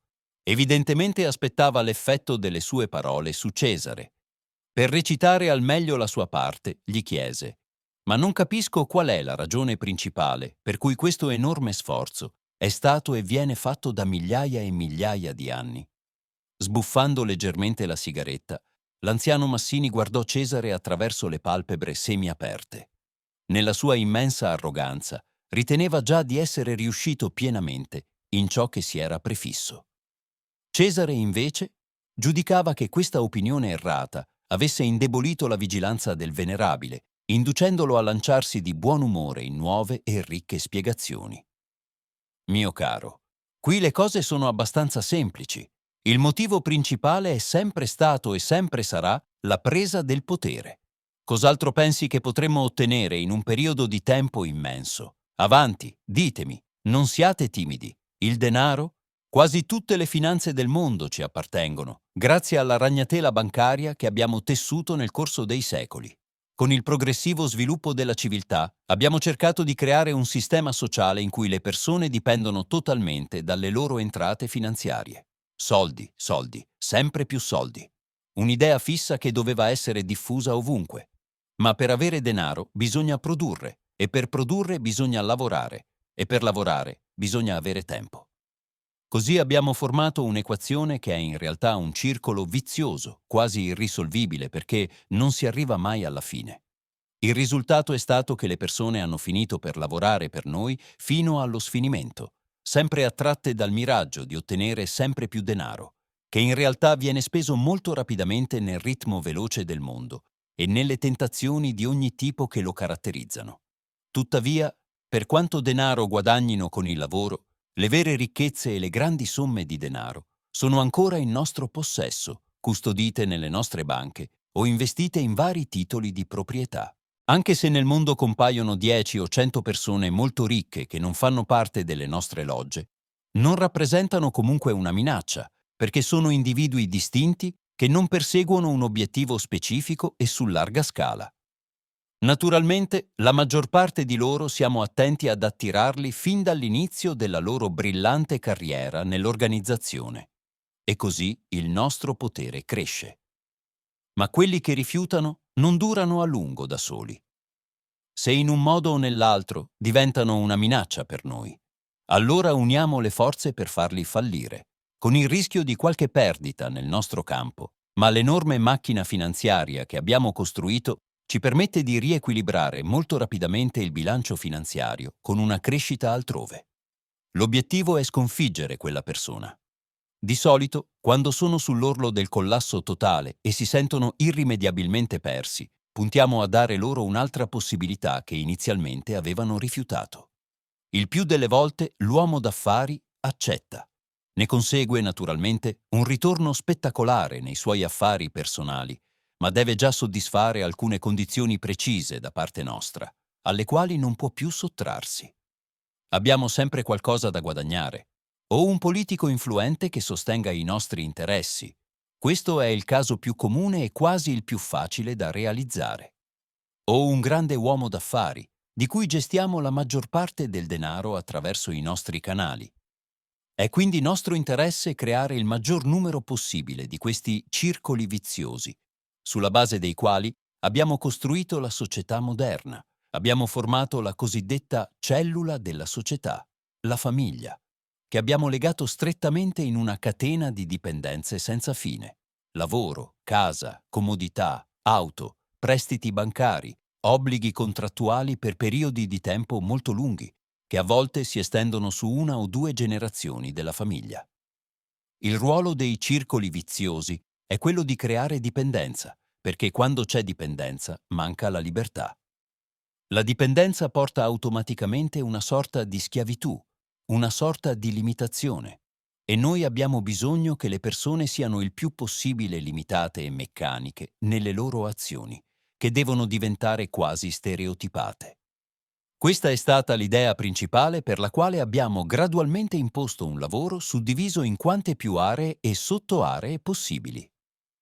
Se il requisito del lavoro in questione è semplice, quasi minimo, ma ripetitivo, l'uomo diventa presto una sorta di robot che ascolta ciò che gli viene detto e fa ciò che gli viene ordinato.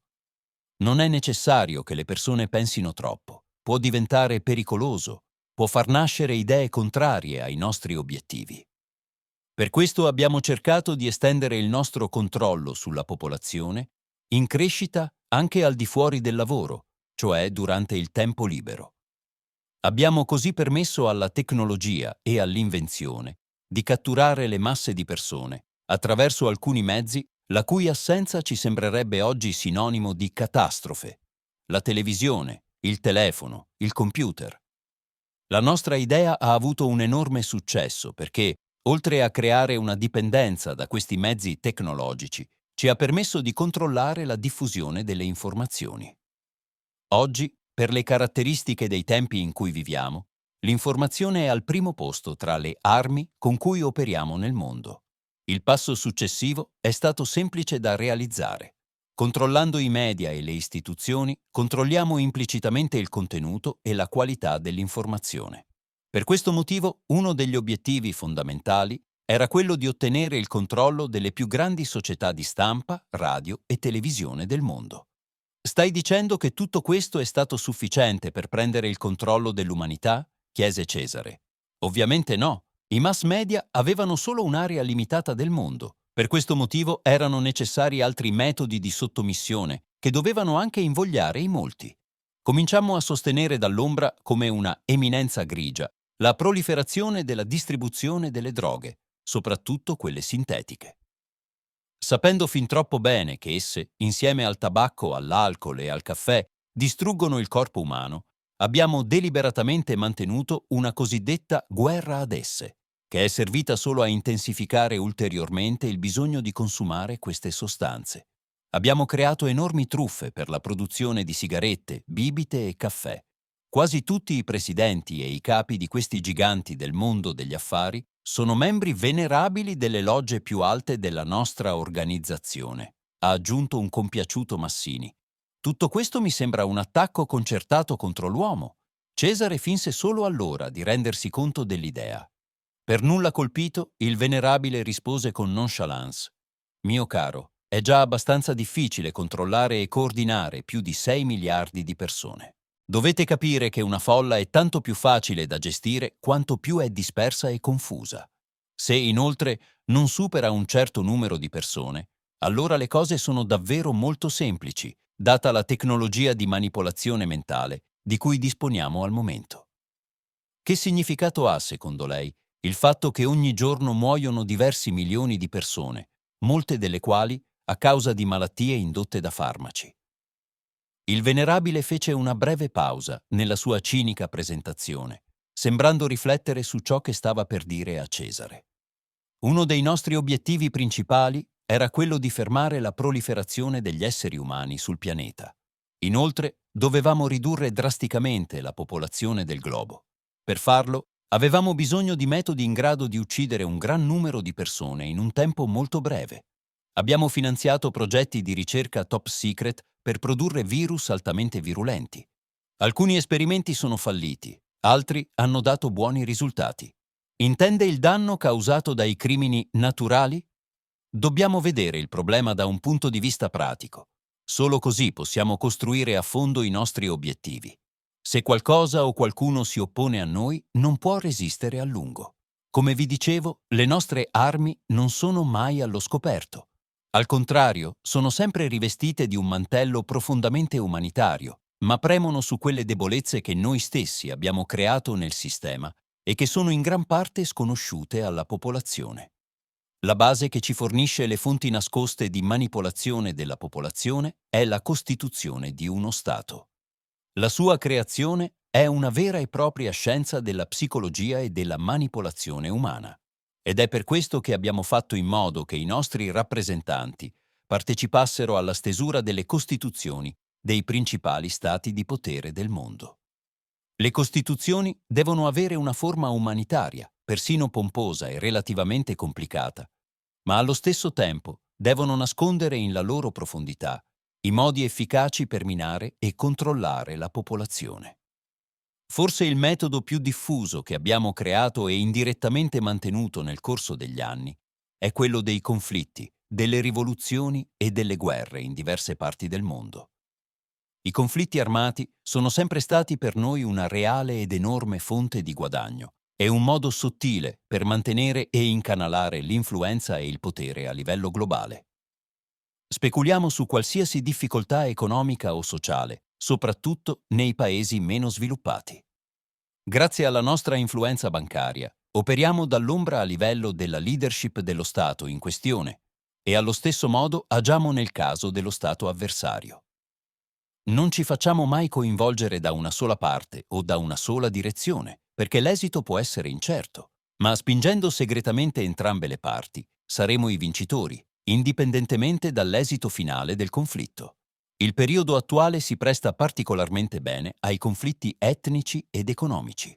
Sono facili da produrre, durano a lungo e attirano numerosi altri interessi da parte di altri stati più potenti ma rivali, così che alla fine questa guerra diventa una guerra tra le grandi potenze mondiali piuttosto che una ristretta causa nazionale. Quasi tutte le principali organizzazioni internazionali, siano esse politiche o militari, sono di origine massonica. I nostri venerabili sono collocati nei punti chiave e seguono esattamente i nostri piani. Vi ho detto che siamo pazienti.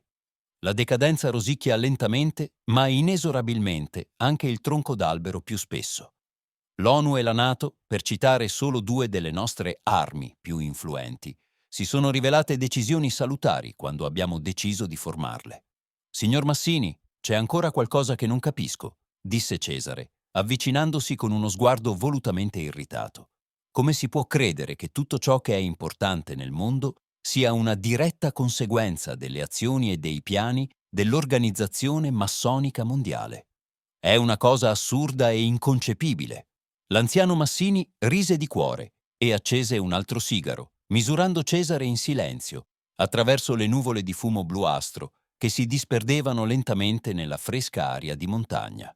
Per un attimo Cesare pensò di aver esagerato nelle sue intenzioni nascoste e che il venerabile uomo avesse capito il suo piano, ma i suoi timori furono presto fugati. Mio caro, questo è uno dei punti essenziali della nostra dottrina. Nel momento in cui ve lo presento, le cose sembrano così assurde e rivestite di una veste così grottesca che le accuse che potrebbero esserci rivolte appaiono in una luce esilarante. In un certo senso, questo è il nucleo della nostra ideologia. Agire nella direzione del piano, ma allo stesso tempo far sembrare che le vostre azioni si oppongano a tale piano.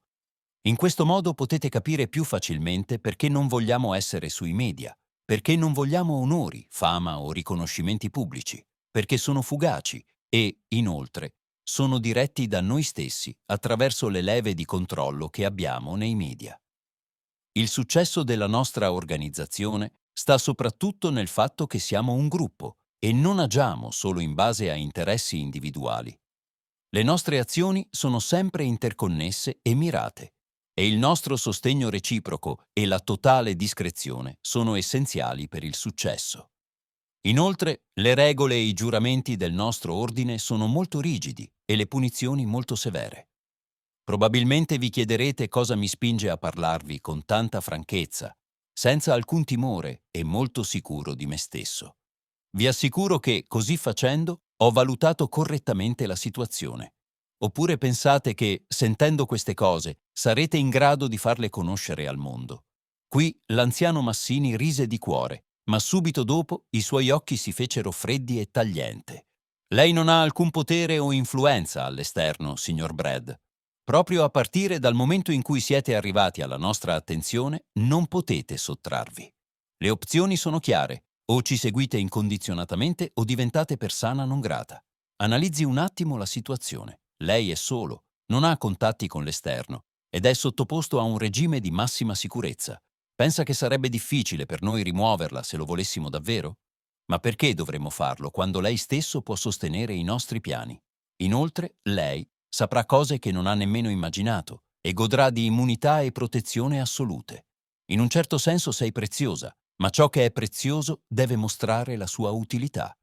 Perciò, mia cara, non vedo perché dovrei nasconderti qualche principio e modalità d'azione massonica. Sarebbe come considerarti un'adepta ordinaria e debole, ma non è così. Inoltre, affinché non consideriate questo approccio, che nel vostro caso è più particolare, troppo brutale, desidero mostrare rispetto reciproco e condurre questa discussione in modo civile. Voglio davvero creare il quadro apparente di una scelta o di una decisione e darle un po' di tempo per riflettere. Ma in realtà, ripeto, non avete nulla di tutto ciò, perché siamo noi al potere. Tutto ciò che dovete fare in sostanza è seguirci. Esprimete un giudizio a freddo sull'intera situazione. Cosa pensate di poter fare? Chi pensate che vi ascolterebbe senza pensare che siate pazzi? La massoneria è sempre stata occulta. Sarebbe stato contro i nostri veri scopi attribuire a noi stessi le grandi idee o correnti sociali e culturali, le ideologie o i principi d'avanguardia del mondo, anche se, per la maggior parte, siamo stati noi a crearli, optando invece per la discrezione, il mistero, la segretezza, la ritirata e l'azione dall'ombra. Sono relativamente poche le persone che hanno mai sentito parlare del termine massone o massone e anche se sembra loro vagamente familiare, non hanno comunque idea di cosa significhi veramente. Questo mistero, questo occultamento che manteniamo con cura, ci è stato di grande aiuto nel corso degli anni. In queste circostanze, immaginate che qualcuno vada in giro per il mondo e diffonda le informazioni che vi ho dato. Chi gli crederebbe? Chi lo ascolterebbe? Può darsi che abbiate ragione, ma non ignorate la forza di una corrente di opinione generale che può distruggere tutto ciò che avete costruito finora, ha osservato lucidamente Caesar. Sappiamo che ci sono già molti, soprattutto intellettuali, che conoscono almeno in parte la verità su di noi e ai quali non possiamo più mentire, ma rispetto al resto della popolazione, che è abbagliata dal sistema sociale che noi stessi abbiamo creato e soprattutto dal sistema informativo che controlliamo quasi totalmente, sono davvero una minoranza. Inoltre sono dispersi e minacciati dagli avvertimenti indiretti che inviamo. In questa situazione, anche se alcune persone conoscono le nostre vere intenzioni, adotteranno un atteggiamento passivo, credendo di essere impotenti ad agire efficacemente. Adotteranno quindi la versione vittimistica del lamento. Lo so, ma cosa posso fare? Cosa possiamo fare noi? Siamo legati mani e piedi, siamo controllati e supervisionati in tutto ciò che facciamo. In questo modo, un ampio segmento della popolazione che potrebbe causarci grandi difficoltà e problemi ha già deposto le armi prima ancora di iniziare la lotta. Tuttavia, quando appare qualcun altro che cerca di attaccarci e di presentare la realtà delle nostre azioni a chi non la conosce, abbiamo molteplici mezzi per placarlo. Le nostre risposte sono quindi ben ponderate e basate su una solida conoscenza della psicologia umana.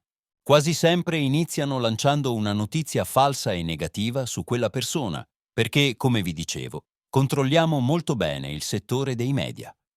Diciamo che la notizia appare su alcuni giornali distribuiti in tutto il paese. I lettori vengono quindi a conoscenza di quella fake news, che è negativa. Anche se viene smentita con veemenza il giorno dopo o nei giorni successivi, o anche se appare una smentita, il fatto si è già consumato. Prima di tutto non è affatto obbligatorio che la persona che ha letto la fake news legga la smentita il giorno dopo e quindi rimane con un'idea negativa sulla persona, anche se questa idea è falsa. In secondo luogo, occorre speculare il più possibile sulla tendenza viziosa dell'uomo contemporaneo a rivolgersi sempre più a notizie sensazionali che hanno un carattere marcatamente negativo. Conosciamo fin troppo bene l'influenza di queste suggestioni negative o il loro terribile impatto sulla natura emotiva dell'uomo. Sappiamo che distruggono le strutture energetiche armoniche dell'aura. Sappiamo che portano una sottile forma di stress a livello psichico e sappiamo anche che abbassano la vibrazione delle percezioni positive e delle intenzioni benefiche dell'uomo. Ma tutto questo serve molto bene ai nostri interessi, perché rende le persone stanche e malsane, pigre e superficiali. Stiamo così realizzando un obiettivo che abbiamo sempre perseguito con perseveranza: aumentare l'entropia sociale. Oserei dire che siamo noi ad aver portato questa vera scienza vicino alla perfezione. Per raggiungere questa entropia sociale, che porta a uno stato di confusione quasi totale, ci serviamo sempre di notizie contraddittorie, spesso dal contenuto sinistro e profondamente negativo. Sosteniamo e promuoviamo libri che presentano argomenti puerili o fantastici, ma che comunque hanno un tocco attraente per catturare l'interesse di menti deboli alla ricerca del sensazionale. Noi stessi abbiamo coniato questa frase e abbiamo fatto in modo che tali libri proliferassero e venissero addirittura accettati dal pubblico, che ora li trova molto validi. Il sistema economico e sociale che abbiamo imposto incoraggia la competizione nel suo aspetto disarmonico, stimola la concorrenza sleale e spinge al consumo di beni. Tutto ciò è giustificato da un interesse umanitario, quello di educare l'uomo e di motivarlo ad attraversare la giungla della vita, che minaccia di soffocarlo. In realtà, però, questa sfrenata preoccupazione e inquietudine dell'uomo, che lo tiene costantemente occupato e teso, non fa altro che portare a una significativa diminuzione dei valori veramente morali ed etici della vita, cioè alla perversione del carattere dell'essere umano. Sfruttiamo queste idee e possibilità a quasi tutti i livelli della loro diffusione attraverso i media. Questo ci ha portato a incoraggiare e sostenere la proliferazione della sessualità nelle sue forme aberranti e della pornografia, fino a limiti quasi inimmaginabili, perché abbiamo scoperto che la forza e la virilità dell'uomo e la sensibilità e l'intuizione della donna diminuiscono molto rapidamente di fronte a queste pratiche malvagie. In queste condizioni l'uomo diventa debole, cede molto più rapidamente alle tentazioni e, cosa molto importante, può essere facilmente controllato. Per realizzare i nostri piani è necessario che la resistenza sia ridotta al minimo.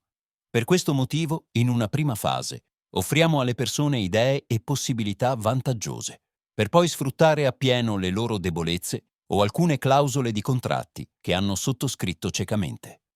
La società odierna si presta molto bene al modello di questa azione. Offriamo alle persone un numero sempre maggiore di tentazioni, perché abbiamo permesso lo sviluppo esplosivo della tecnologia e della cadono nella rete degli stimoli e dei piaceri di ogni tipo, quasi indiscriminatamente.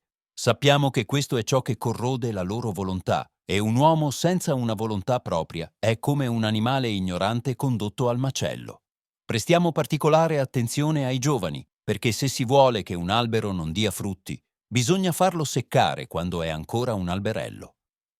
Tutto ciò che può amplificare le tendenze viziose nei bambini e negli adolescenti viene presentato in modo molto attraente e allettante.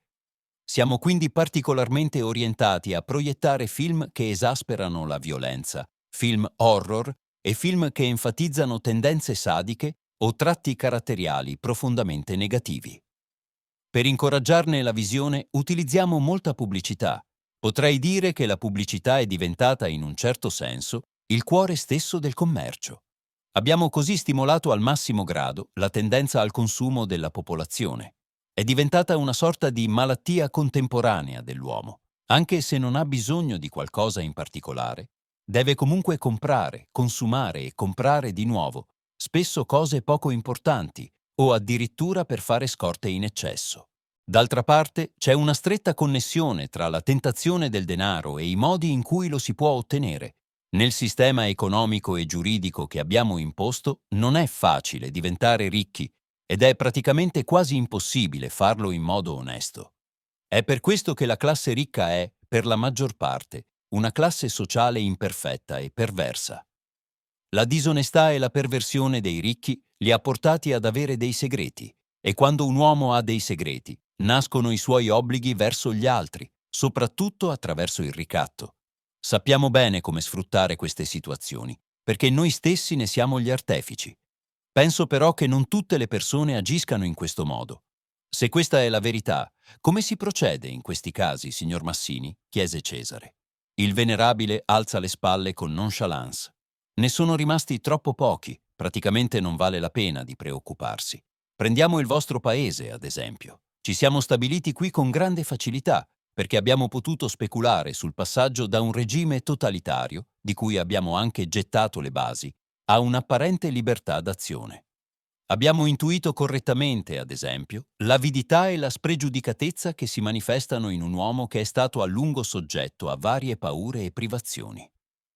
Un uomo del genere è come un viaggiatore molto assetato nelle terre selvagge del Sahara, che quando raggiunge l'oasi del deserto si precipita immediatamente alla sorgente d'acqua e non si preoccupa di essere nudo e di essere osservato da tutti. Dopo la rivoluzione nel vostro paese, non abbiamo potuto fare altro che aspettare e incoraggiare il disastro economico, ma soprattutto la corruzione e la tentazione del rumeno verso il fascino del denaro. Dopo un lungo periodo di privazioni e privazioni di ogni genere, che gli hanno causato grandi sofferenze, era prevedibile che avrebbe ceduto molto rapidamente alle tentazioni che si presentavano. E in effetti, quasi tutti lo fecero. A quel punto abbiamo iniziato ad agire politicamente. Non preoccupatevi, è un metodo che applichiamo in quasi tutti i paesi. Dovevamo fare in modo che i posti principali in Parlamento e al governo fossero occupati da persone anziane, molte delle quali di carattere debole, facilmente manipolabili. A quelli che erano maturi e dinamici, abbiamo coltivato con cura il lato orgoglioso del loro essere e soprattutto l'ingannevole senso del potere, che nel loro caso non era però una caratteristica dominante dei veri leader. In questo modo abbiamo esacerbato in loro l'egoismo, la meschinità e l'ipocrisia. Era necessario avere nei posti chiave persone che possono essere tentate facilmente, con onerosi affari, e che allo stesso tempo farebbero di tutto per mantenere il loro posto e di carica. Ci siamo in gran parte riusciti. I nostri sforzi in questa direzione sono stati minimi, perché l'avidità e la brama di denaro, unite a grande viltà e doppiezza, hanno reso la maggior parte dei vostri politici un gruppo spregevole. Per noi va bene così, ma non credo sia il caso di dire di più sull'argomento ora. Cesare si affrettò ad approfittare della breve pausa. E perché tutto questo, Senior Massini? Cosa cerca davvero la massoneria? Da quello che mi ha detto finora, non vedo cosa possa mancare. Eppure ho l'impressione che lei si ostini a perseguire un certo fine. Mio caro, è molto semplice. Quando un re è padrone assoluto del suo regno e del suo popolo, naturalmente quando detiene il potere assoluto. Questa per noi è la pietra angolare. Il potere di dominare il mondo intero deve passare rapidamente nelle nostre mani. In fondo, è questa sete di potere che motiva molti dei politici, dei governanti e degli uomini d'affari che hanno accettato di unirsi alle nostre fila. Al di sopra di tutti, però, c'è la nostra venerabile élite, gli Illuminati, il cui piano è quello di impadronirsi del potere mondiale e di ottenere il perfetto controllo su ogni singolo individuo del pianeta. I mezzi per realizzare questo piano sono così diversi che sarebbe troppo lungo parlarne ora. Vi darò solo alcune spiegazioni. Il resto lo capirete e imparerete rapidamente, una volta integrati con le regole e i concetti della nostra organizzazione. L'influenza e il controllo totale sull'umanità possono diventare veramente attivi solo quando riusciamo a supervisionare tutto. Le forze e i poteri aggregati dei membri di tutte le nostre organizzazioni stanno gradualmente conducendo verso questa variante del totalitarismo, quando la libertà e l'autonomia di un individuo saranno soffocate e monitorate da noi fin dalla nascita dell'essere. Per essere sicuri di questo risultato e per testarne la validità, abbiamo inventato, come esperimento, il comunismo.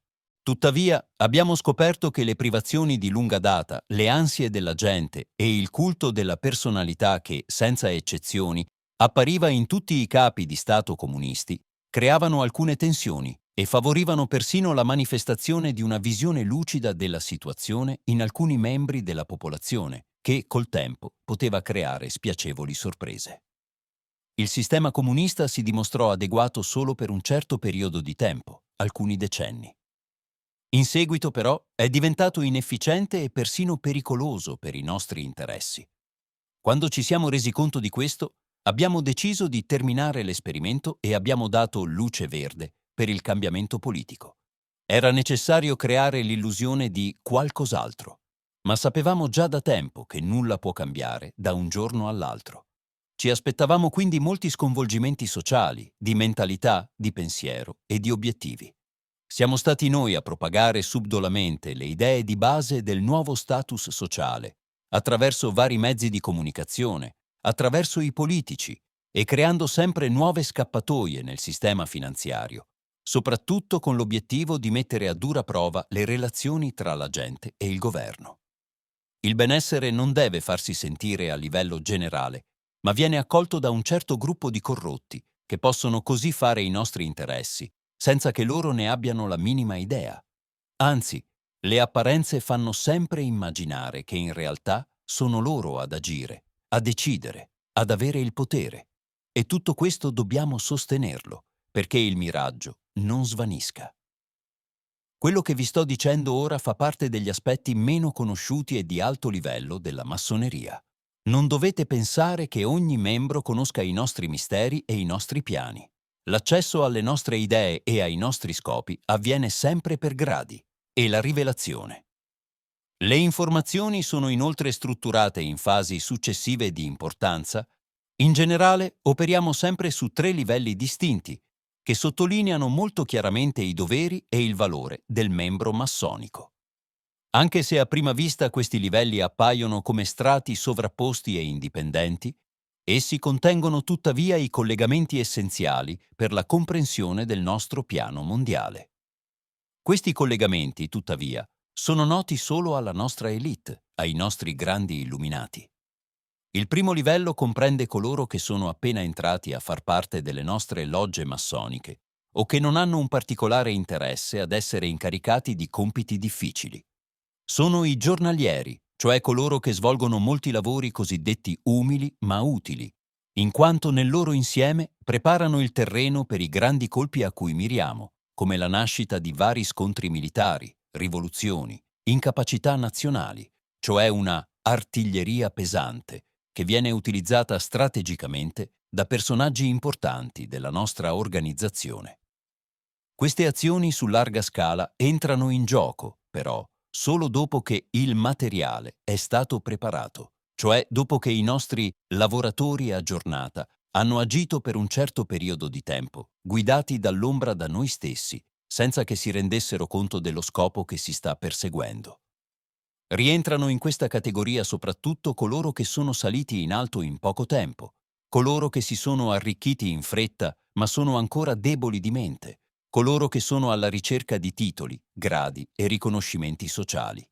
In generale, gli snob e coloro che sono segnati da certi complessi di inferiorità, che vogliono compensare immaginando di appartenere e addirittura di far parte degli strati alti e ricchi della società. Devono essere orgogliosi, ipocriti ed egoisti, con un certo potere finanziario, ma non abbastanza ricchi da lasciare il desiderio di una vita veramente regale, che segretamente bramano. Inoltre, è essenziale che ricoprano posizioni relativamente importanti nell'apparato statale, perché abbiamo bisogno di leva e di influenza sia ai vertici che ai livelli più bassi del governo locale, cioè da dove partono gli intrighi che arrivano al centro. Per questo motivo in questa categoria di membri ci concentriamo generalmente sull'attrazione di professori universitari, avvocati, medici, ispettori, sindaci e alcuni imprenditori locali. Per tutti loro abbiamo creato delle valvole, delle motivazioni per invogliarli e utilizzarli per i nostri scopi. Ci sono club selezionati, come il Rotary o il Lions, che danno loro la sensazione di far parte della grande aristocrazia del paese e quindi di essere ai vertici della società.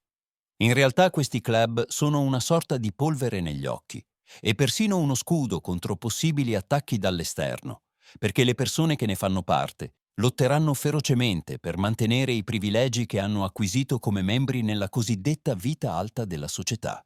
Li attiriamo e li stimoliamo mostrando una facciata seria e selezionata di quella società elitaria, nella quale scoprono che penetrano persone buone, persone che rappresentano solo la crema della società, che hanno potere e influenza nei vari organi statali. Questa presentazione molto attraente la manteniamo attraverso il lusso, attraverso la possibilità di avere relazioni elevate e aiuti finanziari. Ripeto, tutto questo crea obblighi.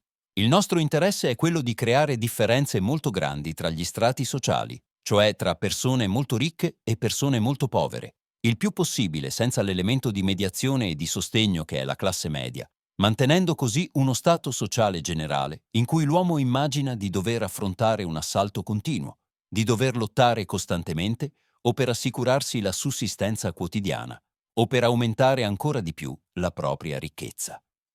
Questo stato d'animo teso e agitato alimenta il sentimento di paura e, finché c'è paura, non c'è spazio per la pace, la tranquillità, il relax o la spiritualità. Per questo motivo siamo interessati a ostacolare tutto ciò che potrebbe portare al bene, all'armonia e alla vera fede religiosa, perché altrimenti il nostro controllo e il nostro potere non sono più efficaci. Che cosa significa? Che non avete una religione e che, al contrario, cercate di indebolirla? Cesare è infastidito. La religione? Analizzate attentamente ciò che sta accadendo nel mondo. Prendete nota dell'odio razziale, delle deviazioni di sette fanatiche in nome di un Dio unico ma particolare, degli infiniti conflitti interetnici, la maggior parte dei quali si basa sul dissenso religioso, della corruzione e della viltà della Chiesa cristiana, dell'orgoglio ortodosso e della manipolazione cattolica. È vero che abbiamo anche orchestrato tutto questo dall'ombra, in particolare mettendo in atto intrighi e idee perverse in alcuni punti chiave tenuti da persone deboli e nei momenti giusti. Invece, offriamo alle persone il regno dell'architetto universale, colui che può veramente prendersi cura di loro. Voi lo chiamate il principe delle tenebre. Perché è importante? Prima di tutto, dovete perseguire con coerenza l'interesse personale in tutto ciò che fate. Questo richiede un grande sforzo e impegno, a volte molto duro. Per esempio, può significare rinnegare la vostra religione e persino rinunciare alla vostra anima, ma in questo modo conoscerete un enorme potere, ricchezza e influenza nei circoli superiori della società. Interessante. Io avevo una filosofia diversa, ma è comunque molto attraente quello che mi stai dicendo, commentò Cesare con una dolce ironia, seguendo così il piano iniziale che aveva concepito. Non dovete però pensare che queste cose siano note a tutti, continuava a parlare con vigore il venerabile Massini. Tutt'altro.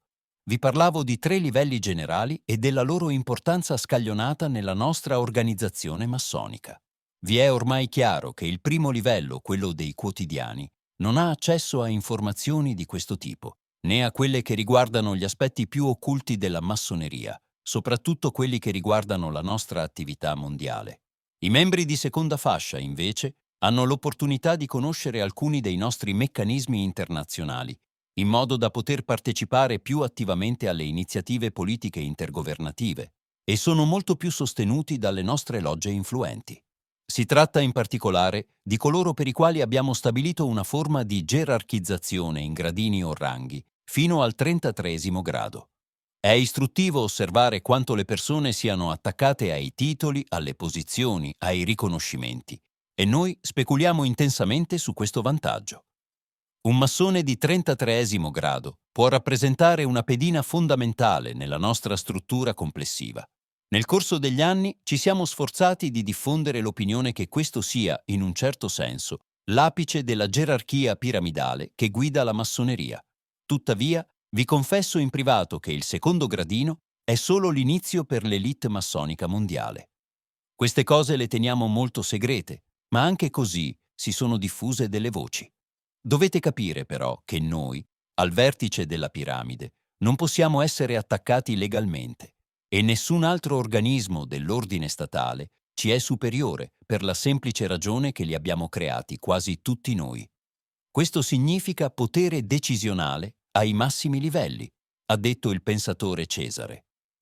Com'è possibile, però, che il terzo gradino della massoneria, quello che lei mi diceva essere in realtà l'élite massonica del mondo, abbia un'influenza decisiva senza essere conosciuto? Non abbiamo bisogno di essere così conosciuti come pensate. Alla fine appariamo nel mondo soprattutto grazie a titoli di nobiltà ereditati o come grandi banchieri che hanno. Siamo noi a gestire i loro affari, ai quali siamo sempre attenti ad allegare le cosiddette azioni caritatevoli e benevole, attraverso fondazioni che abbiamo anche creato. Siamo noi ad avere, di fatto, il monopolio finanziario mondiale, controllando ogni mercato azionario. Il progetto di dominazione del mondo è un piano molto ben congegnato. Ma come siete riusciti a dominare le finanze del mondo? Chiese Cesare. Nessuno può avere accesso a tutto il denaro. In gran parte controlliamo questo denaro, ma la nostra vera influenza si esercita attraverso gli enormi crediti con cui praticamente costringiamo i vari governi del mondo a fare ciò che vogliamo in campo economico e quindi sociale. È questo infatti lo scopo principale per cui abbiamo creato le 2 grandi organizzazioni finanziarie mondiali, la Banca Mondiale e il Fondo Monetario Internazionale, FMI.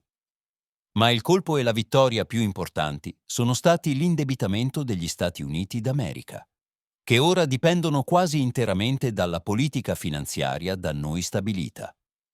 Come vi dicevo, l'essenza di questa politica sono i prestiti a interesse, e quindi i debiti che ne derivano e tutte le altre forme di obblighi o concessioni che gli stati debitori si creano nei nostri confronti.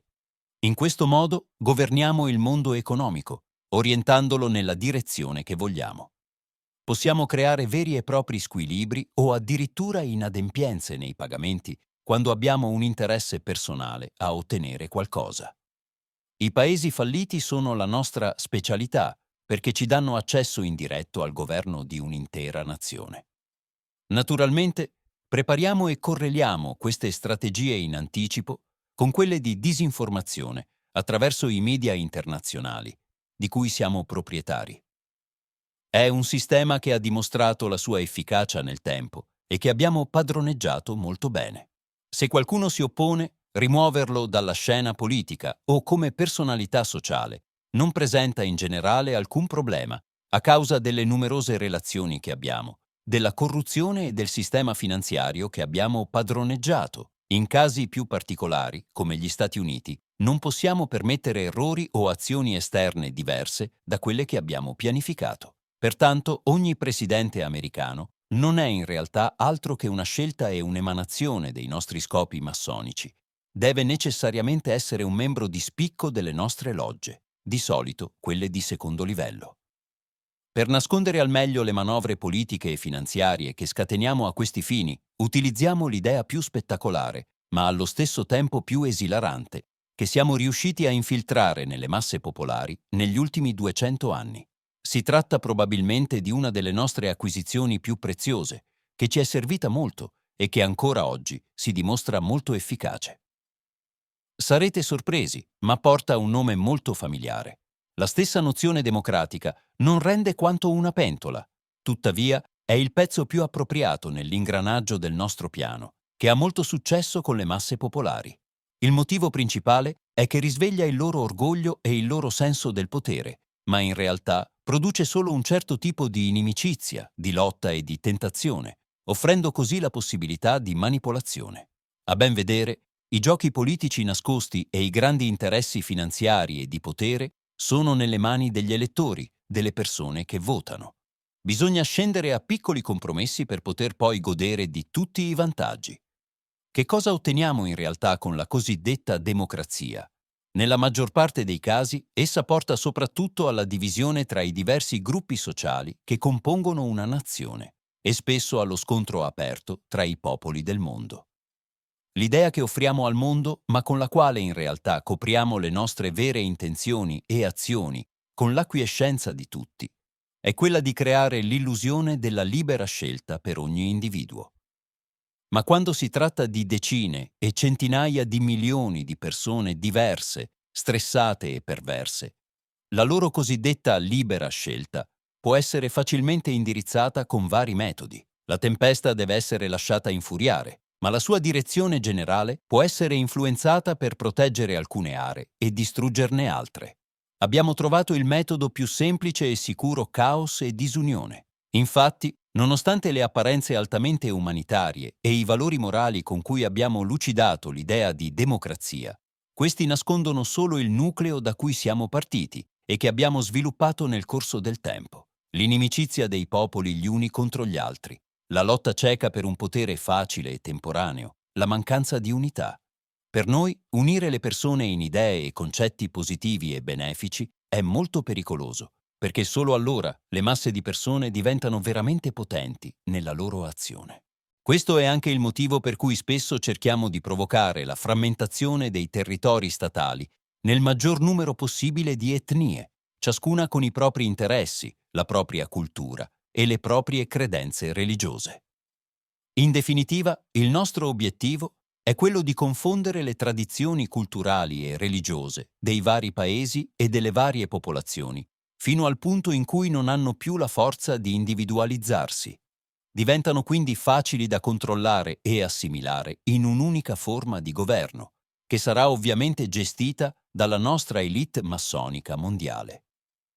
Uno dei grandi ostacoli che affrontiamo e dobbiamo superare è la diversa tradizione dei popoli e il loro desiderio di relazionarsi con essi. Il nostro obiettivo è quello di ottenere una mandria collettiva di animali che agisca in modo automatico, a cui dare fieno e acqua a orari prestabiliti e che quindi si serva incondizionatamente. Per fare questo, come dicevo, bisogna allentare il filamento delle tradizioni ancestrali, appiattire e persino ignorare i veri valori e simboli popolari, pervertire gli animi e i sentimenti delle giovani generazioni e avvelenarli con idee false, menzogne e tentazioni di vari vizi. In gran parte ci siamo riusciti.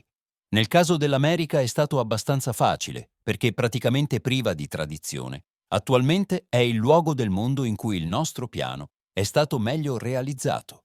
Dipendenza totale dal sistema economico-sociale, controllo totale e asservimento finanziario.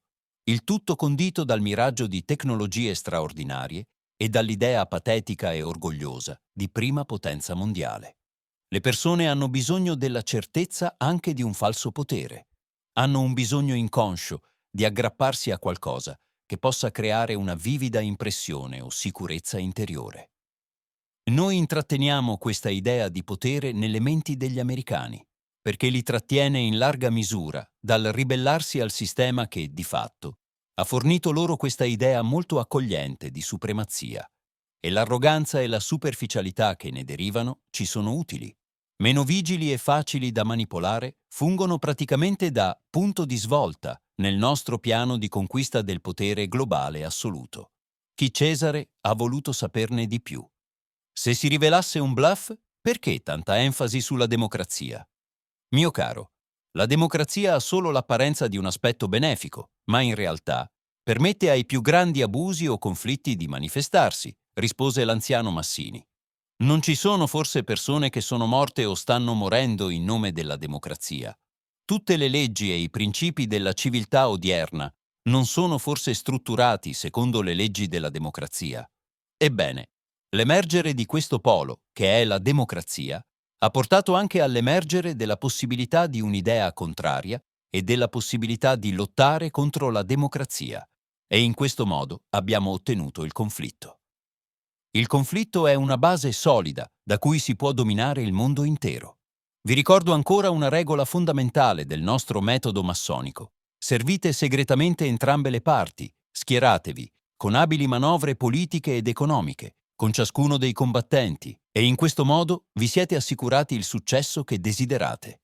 La parola e il falso concetto di democrazia sono così diventati una copertura per molti governi, per agire senza ostacoli nel modo in cui vogliono agire, servendo i propri interessi.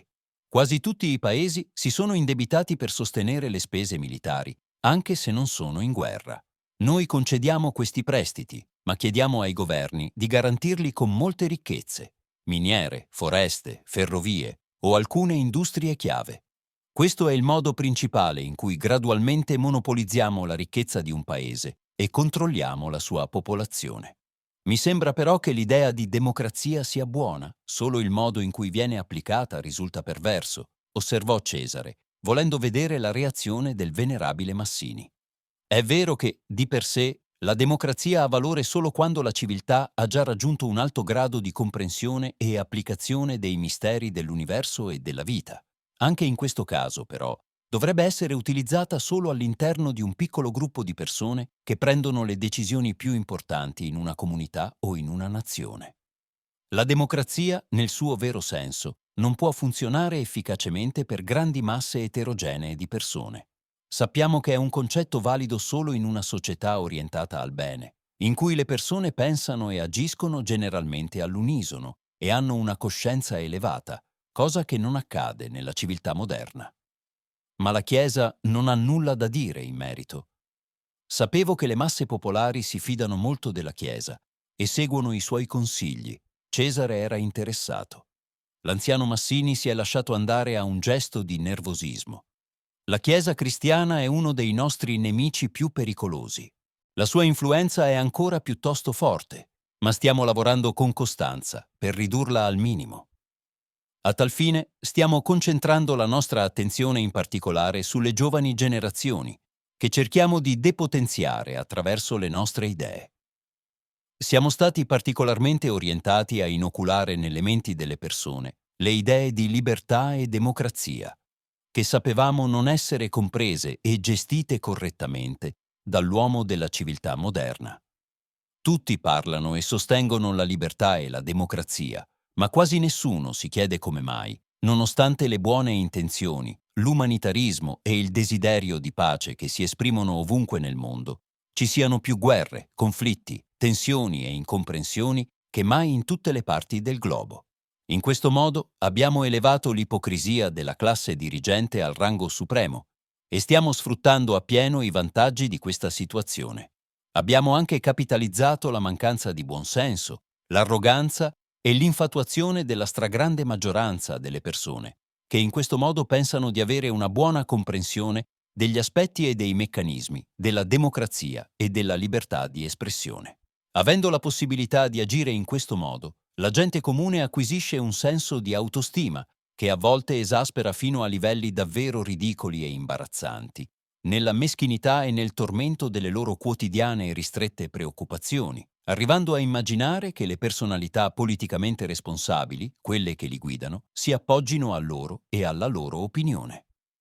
I politici danno così alla gente comune l'impressione che l'opinione che esprimono sia molto competente, ma in realtà l'obiettivo è solo quello di influenzare il più possibile l'opinione degli elettori, non in direzione di ciò che è veramente necessario e utile per loro, ma in direzione di interessi che il più delle volte sono mascherati da promesse e piattaforme politiche ingannevoli e vuote, e in questo modo siamo difesi proprio da coloro che cerchiamo di soggiogare.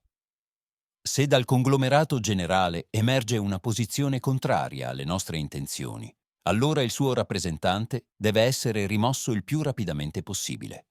In genere, adottiamo la tecnica del discredito attraverso i media. Procediamo quindi con la satira e il ridicolo, suscitando nelle persone sospetti e sfiducia nei confronti del comportamento e delle affermazioni della persona in questione, in modo che gradualmente nessuno gli dia più credito per quello che dice. Poiché il nostro attacco è concertato e persistente, talvolta accompagnato dal metodo del ricatto in varie direzioni, l'uomo si sentirà presto abbandonato da tutti e persino biasimato per ciò che ha avuto il coraggio di fare, di dire o scrivere. Sarà minacciato, ricattato professionalmente, emarginato nella società, tanto che alla fine cederà, rinunciando al suo atto di coraggio iniziale, volendo riconquistare i vantaggi che aveva. In alcuni casi diventa persino nostro alleato. Questo è il dramma principale della società che abbiamo creato. La maggior parte delle persone è debole e codarda. Pochissimi resistono ai nostri attacchi e ai nostri metodi, eppure ostacolano le nostre azioni e, cosa più spiacevole per noi, godono persino della simpatia e dell'aiuto degli altri. Questo significa unità e forza d'opinione collettiva, che è esattamente ciò che vogliamo impedire. Ciò che è più grave, tuttavia, è che alcune di queste persone o gruppi di persone conoscono bene alcuni metodi e tecniche esoteriche che utilizzano per contrastare le nostre azioni. Non è meno vero che anche la nostra elite, i grandi illuminati, applicano metodi segreti per influenzare e determinare precisi effetti sul piano fisico. Ma siamo comunque ostacolati e spesso persino spinti in alcuni dei nostri piani da forze a noi avverse. Ecco perché è importante attirare tra le nostre fila una persona che già possiede alcuni poteri notevoli, come lei. Siamo disposti a offrirle molto, solo così potrà conoscere veramente la vita. Ma gli attacchi contro l'organizzazione massonica non mettono in luce proprio i suoi piani e le sue intenzioni nel mondo. Cesare evita una risposta diretta. Alcune persone che si oppongono fortemente ai nostri piani sanno la verità su di noi. Poiché i metodi abituali di annientamento sono più difficili da usare in questi casi, abbiamo aggiunto un artificio. Alcune persone venerabili che abbiamo scelto, principalmente di secondo piano, presentano al mondo alcuni aspetti della nostra organizzazione, utilizzando i mezzi di comunicazione che abbiamo imparato a conoscere. Rilasciano interviste e scrivono alcuni libri o articoli in cui vengono esposti alcuni aspetti veri, ma inoffensivi, della nostra struttura e del nostro lavoro. Il principio è stato quello di inserire una parte di verità e 4 parti di menzogna, in modo che nell'amalgama dei dati che vengono presentati ci sia una parte di verità, che non potremmo comunque contestare, ma che viene così esposta al mondo, come se fosse stata esposta dagli stessi membri dell'organizzazione. Come si può quindi sospettare di occultamento quando siamo noi stessi a presentare le informazioni? Naturalmente, queste verità sono a loro volta rivestite e imbottite di menzogne, cosicché nessuno capisce granché e, di conseguenza, abbandona l'interesse per la ricerca sull'argomento. In tutto questo movimento, però, siamo noi i vincitori, perché i nostri avversari non possono più presentare le verità che abbiamo già esposto in forma pervertita, e se si occupano di altri aspetti del nostro lavoro, ci troveremo nella posizione di vittime oppresse e innocenti, con il sostegno di persone mature e influenti dalla nostra parte. Oggi abbiamo iniziato ad adottare questo metodo sempre più spesso, perché è giunto il momento di uscire in qualche misura dall'anonimato che ci siamo imposti per secoli. Data l'asprezza della lotta, Un eccessivo occultamento creerebbe ora più problemi che vantaggi. Per questo, negli ultimi 15 o 20 anni, abbiamo cominciato a uscire con discrezione, affermando una briciola di verità mescolata a molte altre bugie. Sapevamo fin troppo bene che ripetendo più volte una menzogna, questa avrebbe finito per diventare la verità, cosa che nella maggior parte dei casi ha fatto sì che la vigilanza delle persone si addormentasse. Tuttavia, la battaglia è ora molto più serrata, perché la reazione del pubblico è diventata anche intemperante. Dobbiamo dare l'impressione di aiutare le persone, di essere al loro fianco nelle loro angosce e sofferenze. Le nostre linee d'azione, in particolare attraverso i politici, consistono nel fingere un vivo interesse per gli attuali problemi sociali, per i disagi della gente, causati in particolare dalla recessione economica mondiale, gestita dalla nostra organizzazione. E attraverso i lavoratori a giornata, di cui ho parlato, e i loro aiutanti, inculcare l'idea che siamo MOLT o interessati a queste questioni e che stiamo lottando per il loro miglioramento. In realtà, tutto questo spettacolo serve solo a conquistare la fiducia delle masse popolari, in modo che quando sarà il momento e la congiuntura giusta, potremo assumere il controllo politico ed economico dell'intero pianeta, istituendo un unico governo mondiale sotto il nostro diretto e totale controllo. Dobbiamo quindi conquistare il più possibile la fiducia delle masse popolari, per creare l'illusione di uno scaglionamento naturale degli eventi imminenti della terribile crisi mondiale ed emergere così come i salvatori dell'umanità, poiché disponiamo delle risorse finanziarie necessarie per raggiungere questo obiettivo.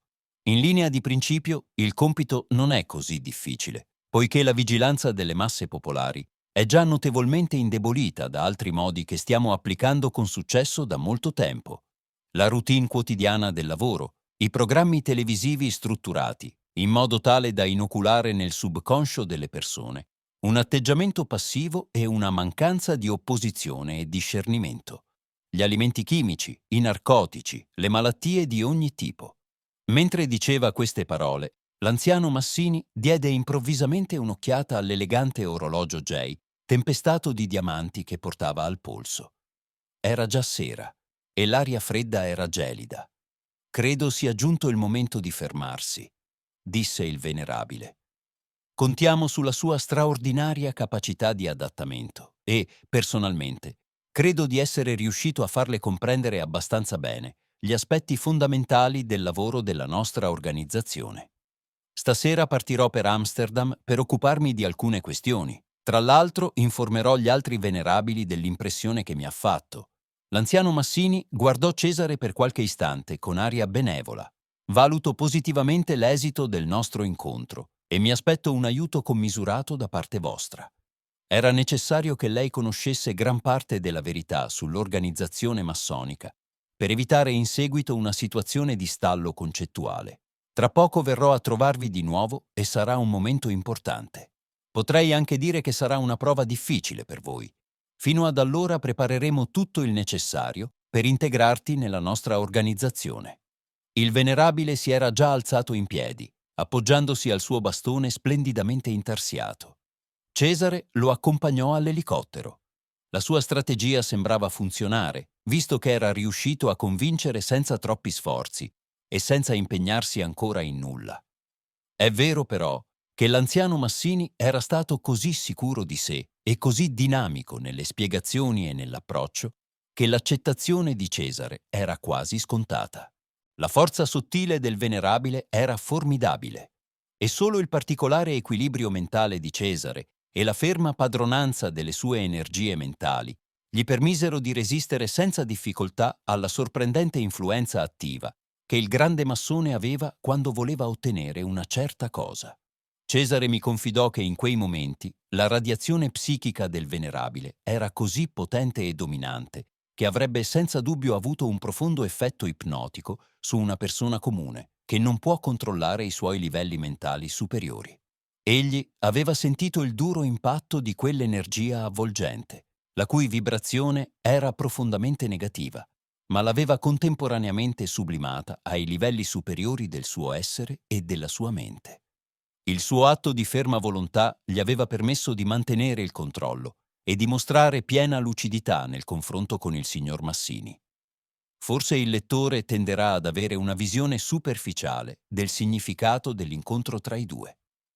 Ma ora che conosco tutti i particolari della situazione, posso confessare che è stata una vera sorpresa, anche per Cesare, scoprire il vero motivo della conversazione e l'astuzia che c'era sempre dietro.